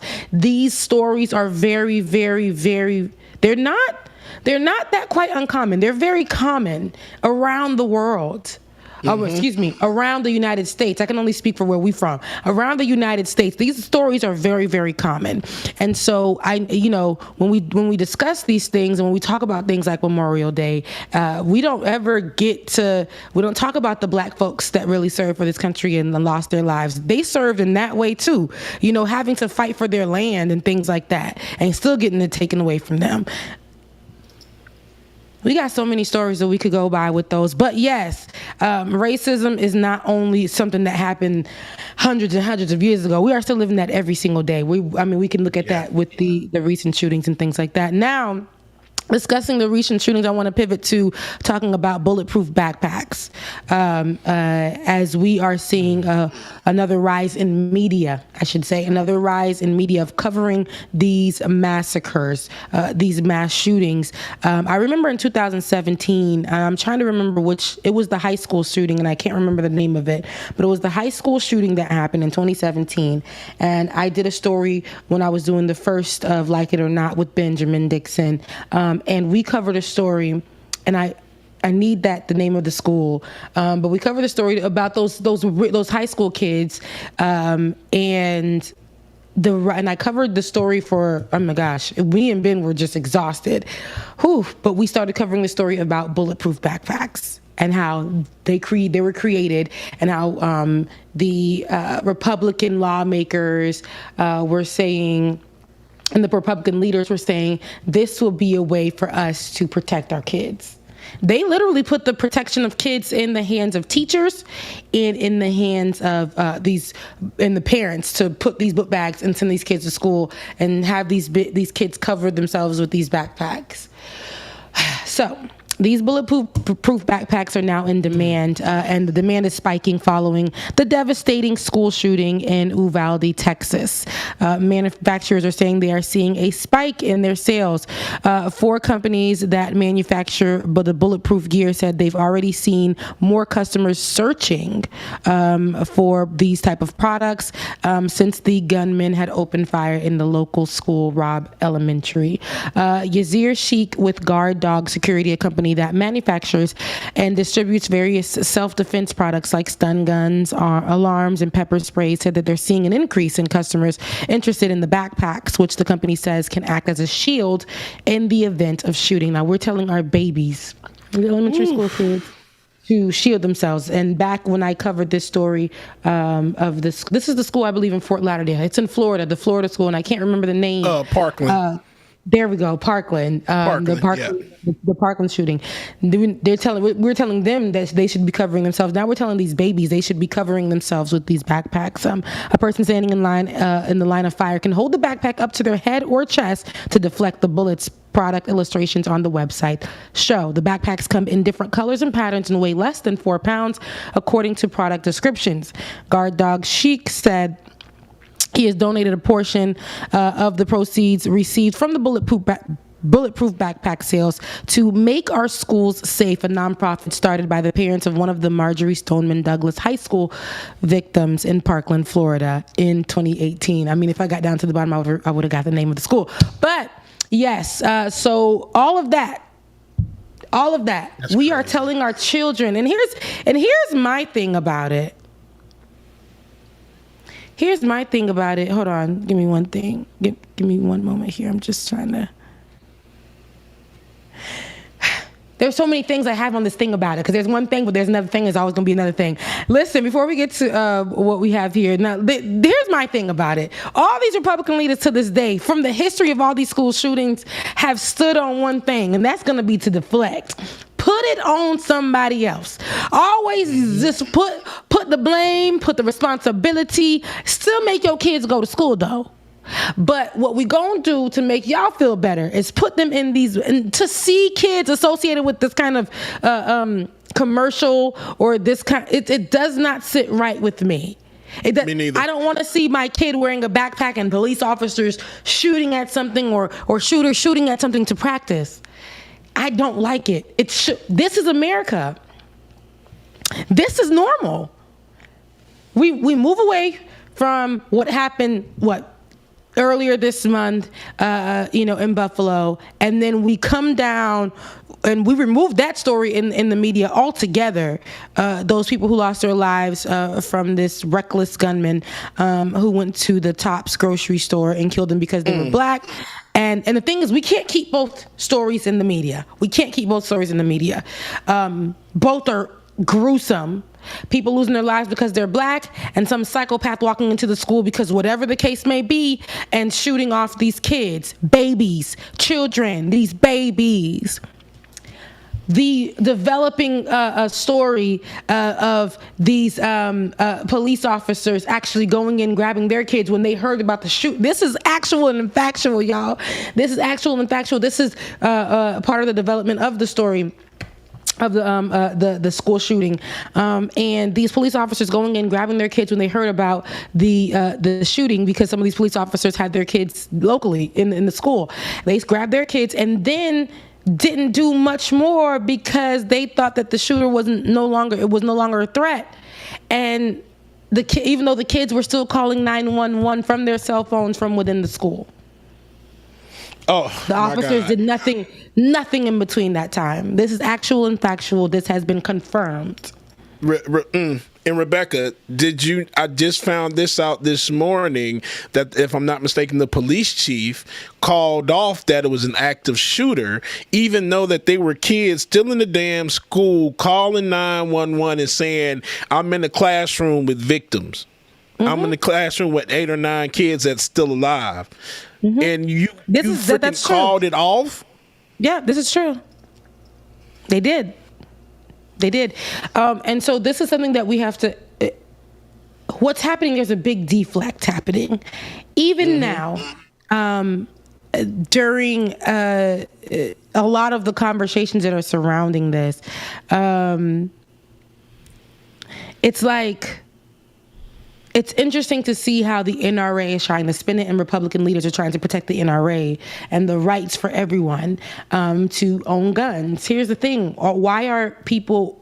And this is because they have now been more lenient on the laws when it comes to gun control, especially in areas like Texas. Most recently, they removed the age limit for people to go and get guns. Nobody should be able to go get guns at an age younger than 21, but you can You can't drink, but you can go obtain an AK. But why? That's not wild to y'all? Kids that have, just because I'm having a bad day, people that don't like black people, and then these people that are getting these guns, they know what they're doing. These are copycats. This person has been online. The shooter of the elementary school has been online talking his talk about what's going to happen, having conversations. And this goes back to me saying, I don't understand why these pages and these people aren't flagged when brought to the attention of these social media pages and things like that, of those leaders. Because it's funny, we will talk about so much how, I got into an argument. I got to go back to this argument that I had about the RICO and how I was saying that white organizations are always online, literally telling you in plain sight what they're going to do. Not only white organizations, psychopaths. They're literally telling you what they're going to do. They're organizing online in hate group pages, and they are never flagged. There's nothing that goes on. There's no one that's associated within those pages. People that are associated within those pages should definitely be looked at, but they're not. They're not. We're looking at rap lyrics in RICO's cases, which may be okay. But also we need to look at, when these shootings go down, these pages that are created, the people that are on these pages saying similar things and what they want to plan out, these things are happening in these hate group pages, and we're still here. And then they want to be lenient on the laws, loose on these gun laws. They don't want to talk gun control. If we say gun control to people like Ted Cruz, we get a lot of pushback. Yes. So talk about Ted Cruz, to veer over to that. And real quick, before you get there, I just looked up the cost of those backpacks. So there are actually several websites that sell them, and they start at $119 per backpack. They start at $119. I've seen some on there that's over $300 and something. That is wild, and I'll tell you why. Who, especially in them areas, Rebecca, are able to afford that? I'm not sending my kid to school. $119 or life. My child's life costs $119. On top of already having to pay for transportation, doing everything else for clothes and all this other stuff. My kid stays home. A lot of people are thinking about homeschooling. Yep. A lot of people can't homeschool, so they're trying to find schools where they know somebody, and they know somebody who can know somebody who's trained somebody who could stay at the front door, or that front door has security or whatever. Back in the day, when you had security at your front door, that means your school was hood. That means your school was hood because the kids were bringing in guns or knives or whatever, so they had to have a metal detector at the front door so people weren't getting sliced and diced. That means your school was that's what it meant. You just lived in an area that was a little rough. They're going in now. You're going into schools and all kinds of areas where kids are getting shot up and all this. Now it's like nobody. Ted Cruz put up a tweet and was saying something about the elite class are one of the ones who are dealing with this the most, or something he put up, because he's been saying a lot of trash things. So I wanted to, amongst the trash things that he played before we played these videos, amongst the trash things that he said things that are like protect the people who are gun carriers and the NRA. And anytime he's asked a question, the questions always go to, well, basically, F them kids and F them people who are getting shot up. Guns rule. Like, it's just very immature wording. But let's take a look at one of the people who confronted him at a restaurant. I want to see this one.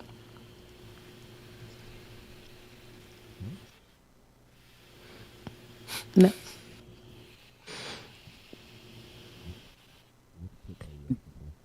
It's okay. B1.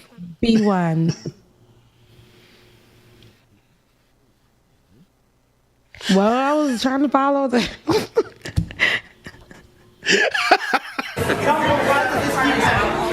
did you come here to the convention to take blood money? Why? When 19 children died, 19 children died. That's on your hands. That's on your hands. That proves that's on your hands. So one thing real quick. Good morning, everybody. I've been silent the whole stream. Been quiet the whole stream, but I just realized because I didn't open this yesterday, and one of our other great producers, Josh, edited this. I didn't realize that this is a short version of it.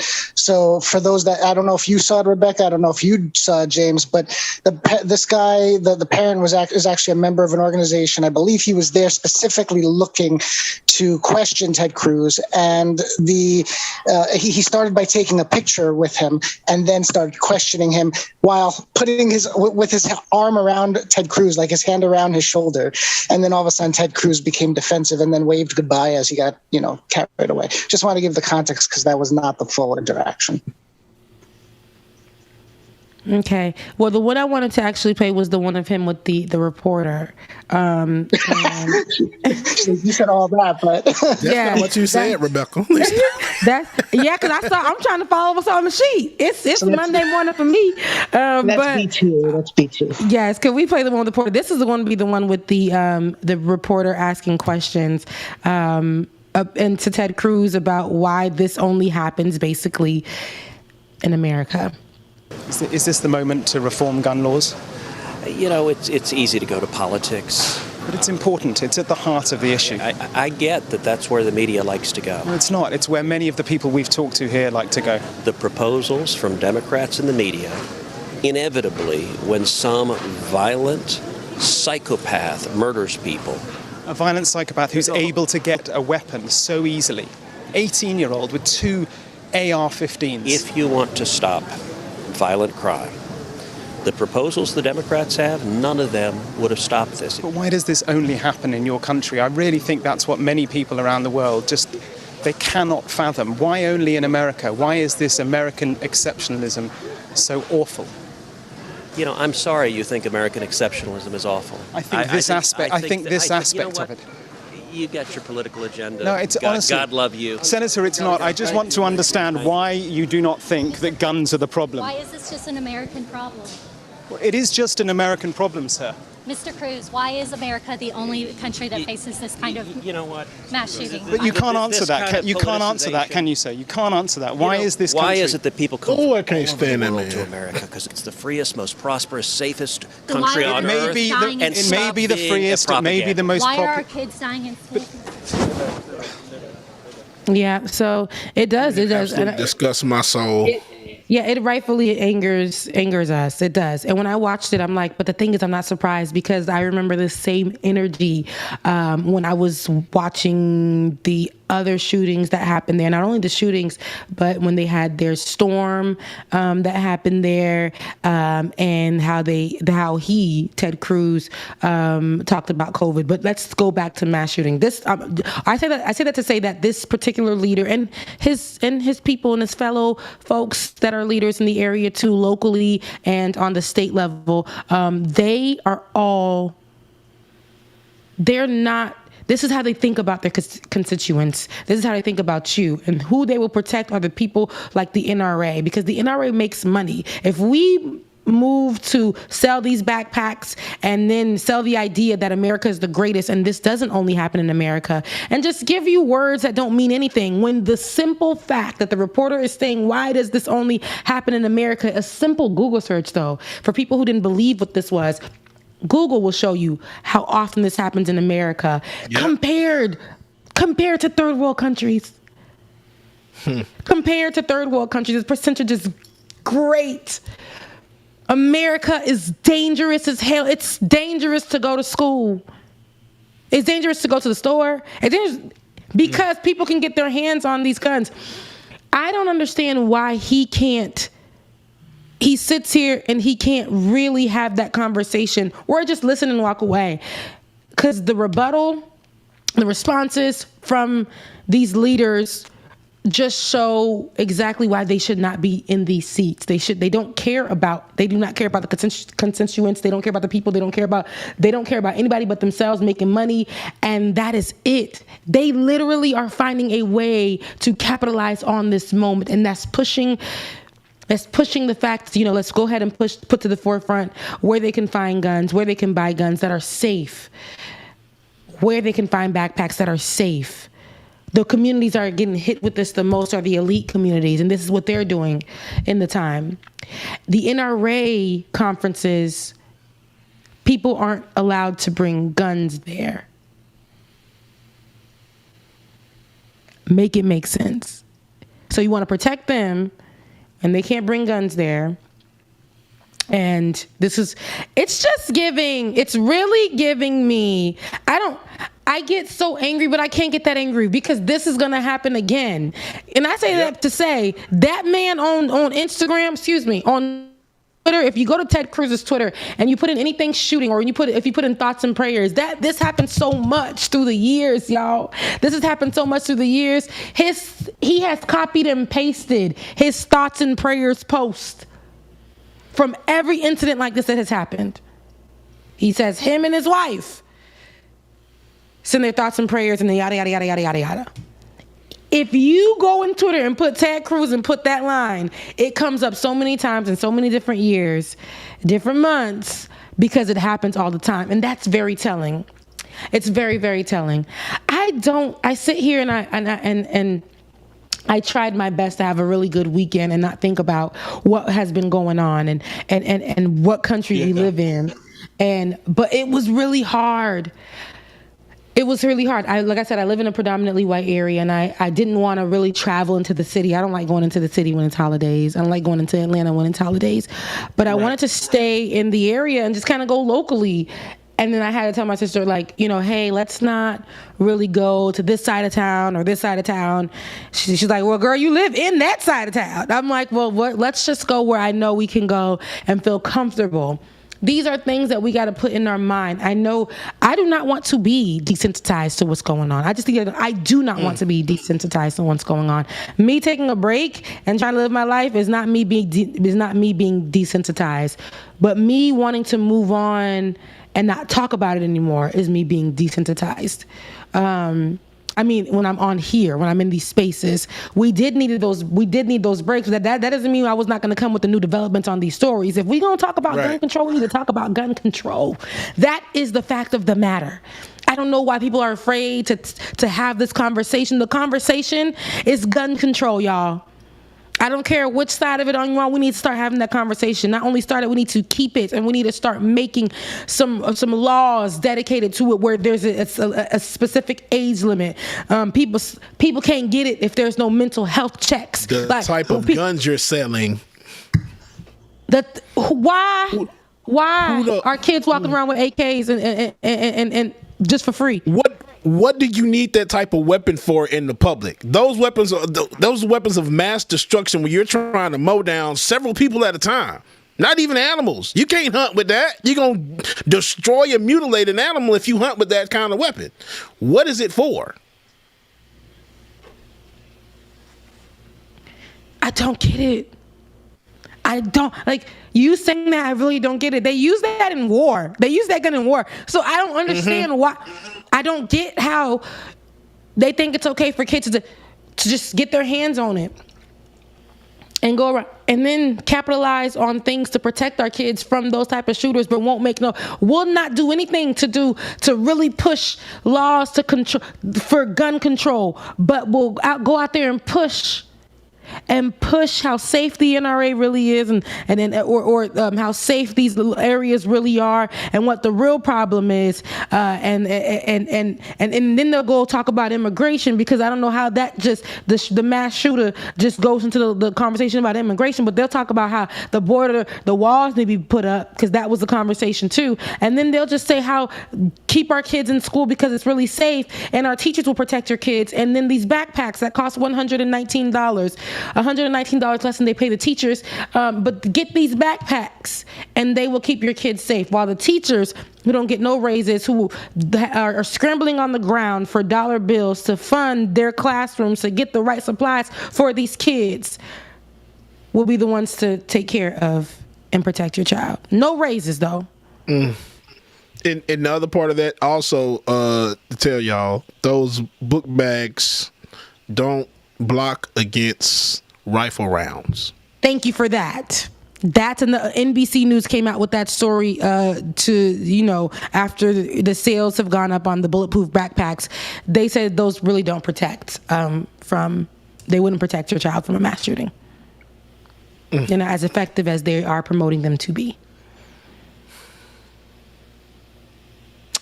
Whoo, child. This is what we talking about. This is what they're talking about on the internet, okay? This is what they're talking about on the internet when it comes to this. They're not saying, let's talk gun control. They're saying it's immigrants. It was a product of immigrants that did this, meaning that we need to put up the wall. It's not our fault that these kids in these certain areas can obtain guns, or you need to make sure that your kid is just knowing what to do when a mass shooter comes in the room. These are the conversations.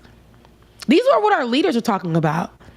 These are what the people who got money and who just want to hold on to their guns are talking about. It's funny how when you want to be pro-gun, less control, that when it happens to you, all of a sudden you're shifty and you're on the right side of things. Don't wait until it happens to you. Don't wait until it happens to you. America's so unpredictable right now. We don't know. This thing is happening in churches. This thing is happening in apartment complexes. This thing is happening in housing areas, ones that are upscale. These things are happening in schools. And it doesn't matter what the school looks like. It could be the rich school and it could be the school in the little rural area. It does not matter. These cases are happening all over the place. You can go grocery shopping too. and some psychopath, and it doesn't have to be because you're black. Well, some psychopath can come in there and just start a shooting spree. This has happened like a few years ago at a grocery store, and they left dead bodies on the ground from the parking lot to inside of the store.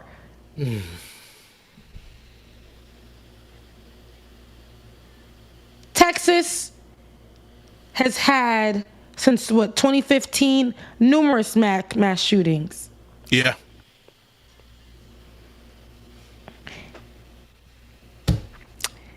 And that's their leaders. And I can't even be mad at that representation, because I know where I'm from in Florida, it looks the same. Because when it happened in Florida, it was the same conversations. They refuse to have that conversation. NRA comes out with the same damn information, with the same thoughts and prayers, and they say that let's not focus on that. They put that in their their commentary. They put that in their press release. Let's not focus basically on the guns, because the guns aren't what kill people. It's the person. The access to guns, guys. The free access to guns is what kills people. You know how it is, how easy it is for people who are underage to go get these guns. And then they can't drink, they can't drive, but they can get these guns. Somebody's having a bad day, somebody isn't feeling themselves, somebody's feeling like they hate their lives, they're going through a teenager crisis, they're going through whatever, but they can get a gun though and go shoot people up. Or these people who don't like people because of the color of their skin can create these hate groups online, playing out the whole massacre with people just adding their tidbits to it. Yep. And go out and then go and kill folks and then go plead insanity. That just happened. That just happened. And you know, Rebecca, tomorrow is the first day of Pride Month. And honestly, I'm a little scared for the month. You know, just because people are doing some real stupid shit these days. So now when you have a big ass celebration like this, especially a whole month of just for the LGBTQ plus TIA, whatever it is, community, my people, you know, I mess it up every time. It's kind of scary to think about, especially because it's events everywhere. It's major events in major cities all over the place. And so it's just like, don't know what to expect, especially with everything that's going on now. Yep. It's hard. And for me to think about people who do this, it happens in the workplace. I ain't mentioned that. Nobody is safe. It happens in the workplace as well. Whew, Lord. Now, I don't know really where to go from there to protect ourselves. I don't have really much to say because America's not protecting us. I don't really know what to give you guys because I don't know. I don't know, but I think that the conversation should be more surrounded around gun control, and we should focus on the lives that have been lost, because this wasn't just 10 months ago. This was just yesterday. I know it's easier to think that we should move on because that's what is normalized today in this country. Move on. Don't think about it. It happened and whatever. But when it happens near you, now we feel like we should be focusing on it. We should be rallying in the streets. We should be protesting about it. Yeah, let's not wait until it happens to us. Let's start making the conversation more fervent. Let's start, highlighting that there should be laws, harder, stricter laws around obtaining guns, especially in America. You got places like Australia who did away with guns and have not seen a massacre since, or any type of shooting incident since. China. I think it's China's, their gun laws and the stuff that you have to do to get a gun in China.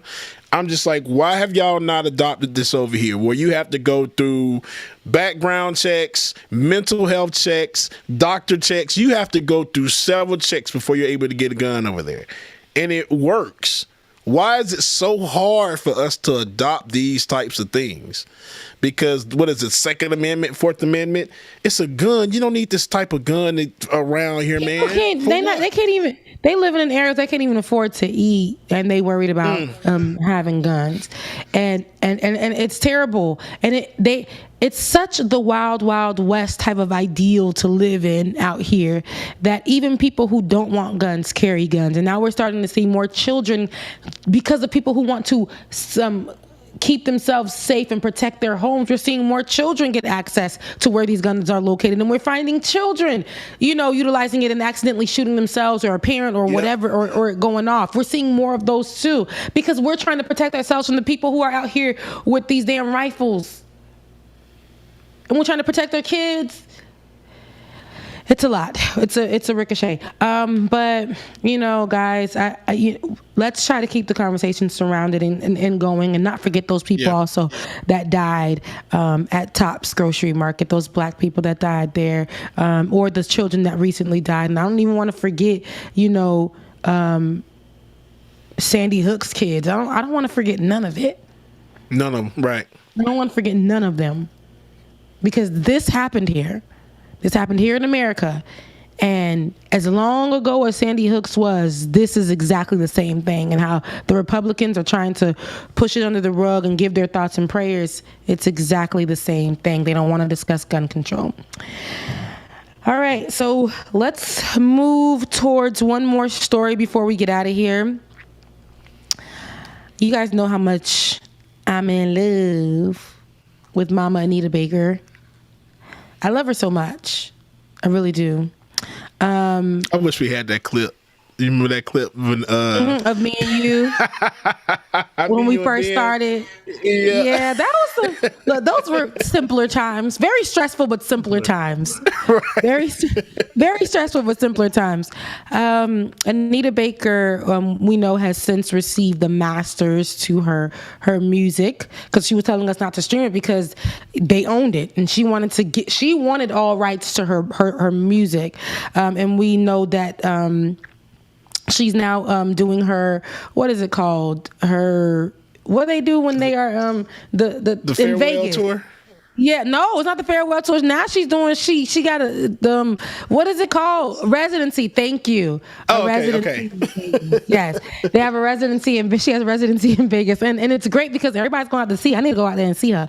But she, during one of her shows, she thanked Chance the Rapper. According to the Griot, at a recent performance, the legendary songstress, that's what they call me. That's my name on Instagram. But the legendary songstress Anita Baker shared that Chance the Rapper was instrumental in helping her regain hold of her master's records. Baker was embroiled in a long fight with her former label for control of the recordings and emerged victorious in 2021. After stepping out of retirement, Baker is now in Las Vegas for a limited show residency. If I continued to read, I would have got the word here too. With tickets already sold out. While on stage at the Venetian Theater on Sunday, May 29th, Baker took a moment during her set to point out the Chicago artist and publicly acknowledge his role in helping her. The rapper, whose real name is Chancellor Bennett, humbly stood and saluted the crowd before retaking his seat. The moment was caught on video and reshared by Chance's brother, Taylor. Chance displayed his excitement in the spontaneous moment. That's spontaneous for me. Let's take a listen to what she said to Chance. Would you guys say hello to a friend of mine by way of the music industry and by way of helping me? Yes. Helping me to get a hold and ownership of my master recording. Yes.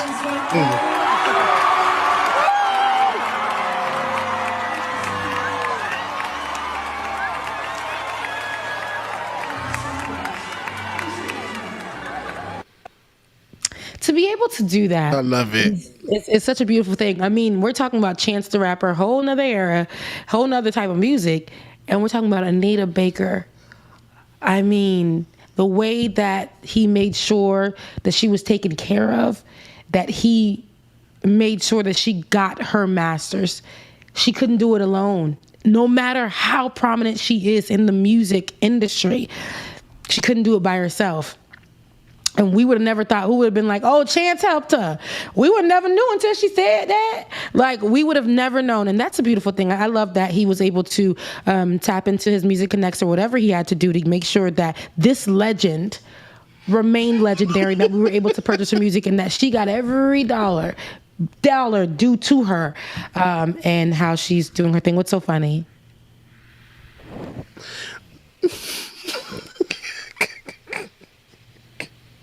Dwayne said, why she up there looking like Rich James?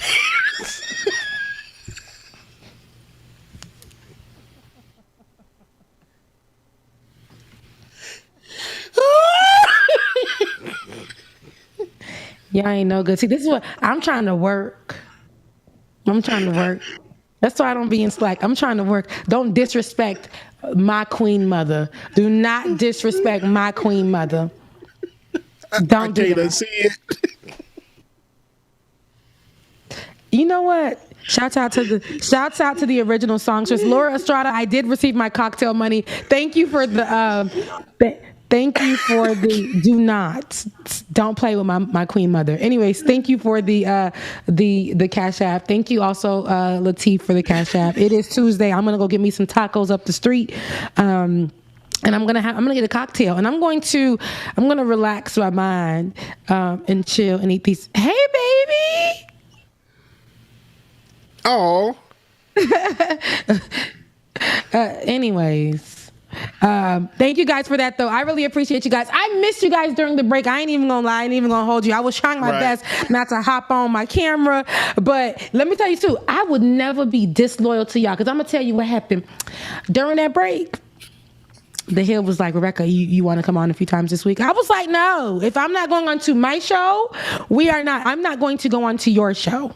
That's just what it was. I made sure I was loyal. Good job. I made sure, because I love home, right? So I had to make sure if I'm going to take a break, I'm going to take a break. And if I'm not feeding, if I'm not pouring into the people on my show, y'all ain't going to find me this week or that week. But I'm back working, so I'm all over the place. And I'm also in the office now, y'all. So, that means that I won't be as much on this. Huh? Are you here tomorrow? Yeah. It's just, right now I'm trying to make it work as best as I can. And I know David has asked me for what it looks like with my schedule. I haven't been able to really hone in on what that may look like. So, because it's still all over the place. I'm trying to figure it all out. But every opportunity that I get, you guys, I will be right here with you. Right after this, I'll be at work. So every opportunity that I get with you guys, I'll be right here with you guys. So bear with me as we try to iron out these details. I may not be with you full for the weeks, but I'm going to figure it out. I'm trying my best. And, we're here. We're here. We're making it work. I love you guys so much. We're at the end of the show. I know we're ending a bit early, so your girl can get prepared for this work day. Exactly. I love you guys so much, and don't worry, y'all. I'll be here, most times. I like it better when I have Rebecca being here, but Ben, I don't know if Ben is showing up for us anymore, but we're going to show up. I don't know if Ben is showing up for us on this show anymore, but we're going to show up. That's one thing about it. So if you love us and you mean it and you want us to be free from our jobs, you know what to do. Our Cash Apps will be somewhere in the chat. But I love you guys so much. I hope that you enjoy the rest of your day. I hope that you feel free today. I was looking at some birds fly out my window. I'm like, dang, I wish I could be like a bird and just fly where I want to go. Oh. Like, you know what I'm saying? Not like a pigeon, but like a dove, but a dove is a pigeon. You know what I'm saying? Why is the dove called a pigeon when it's black, but a dove when it's white? But it's white? Get the hell off the camera, man. I want to be a superhero so I can fly around everywhere and just fly like that. I'm good. Don't make me no bird. I love y'all. Bye, y'all. Bye, Rebecca. All right, y'all. Thank y'all so much for tuning in today. We have missed the hell out of y'all, and don't worry, we'll be here tomorrow bringing y'all the same damn thing, hopefully. So we'll see. Love y'all, mean it, man. Let me give y'all your affirmation for today. Your affirmation for today. It's only a thought, and a thought can be changed. It's only a thought, and a thought can be changed. Y'all gonna be great, man, fellas. Y'all go ahead and rock it. Hoochie Daddy Shorts, ladies. Y'all been rocking for the longest already, so it's okay. We just gonna join y'all. Love y'all, mean it. We will see y'all soon. Deuces. To the house, then I hit it to the sky, change haters on a tirade. Talking to the crib in the face, be still like I hate stuff fade. We all want the same, we all want a meal in the safe. I wanna live like I'm trying to lightning. Trail spill from my lips, feel big from the bib, take a sip till I pass out. I'm trying to get grip, but it don't make sense, cause you can lose life on this fast route. Yeah, turn thoughts to a cash cow. I might flip that to the glass house. I don't need the accolades, I'm in love with the chase. I just wanna eat, save a spot at the table. With the slack, pin myself on the map. Long with the wind, but we knowing that it's cap. 5-hour flights, couple nights at the flat. To be real, couldn't see me making moves while I'm at. I'm still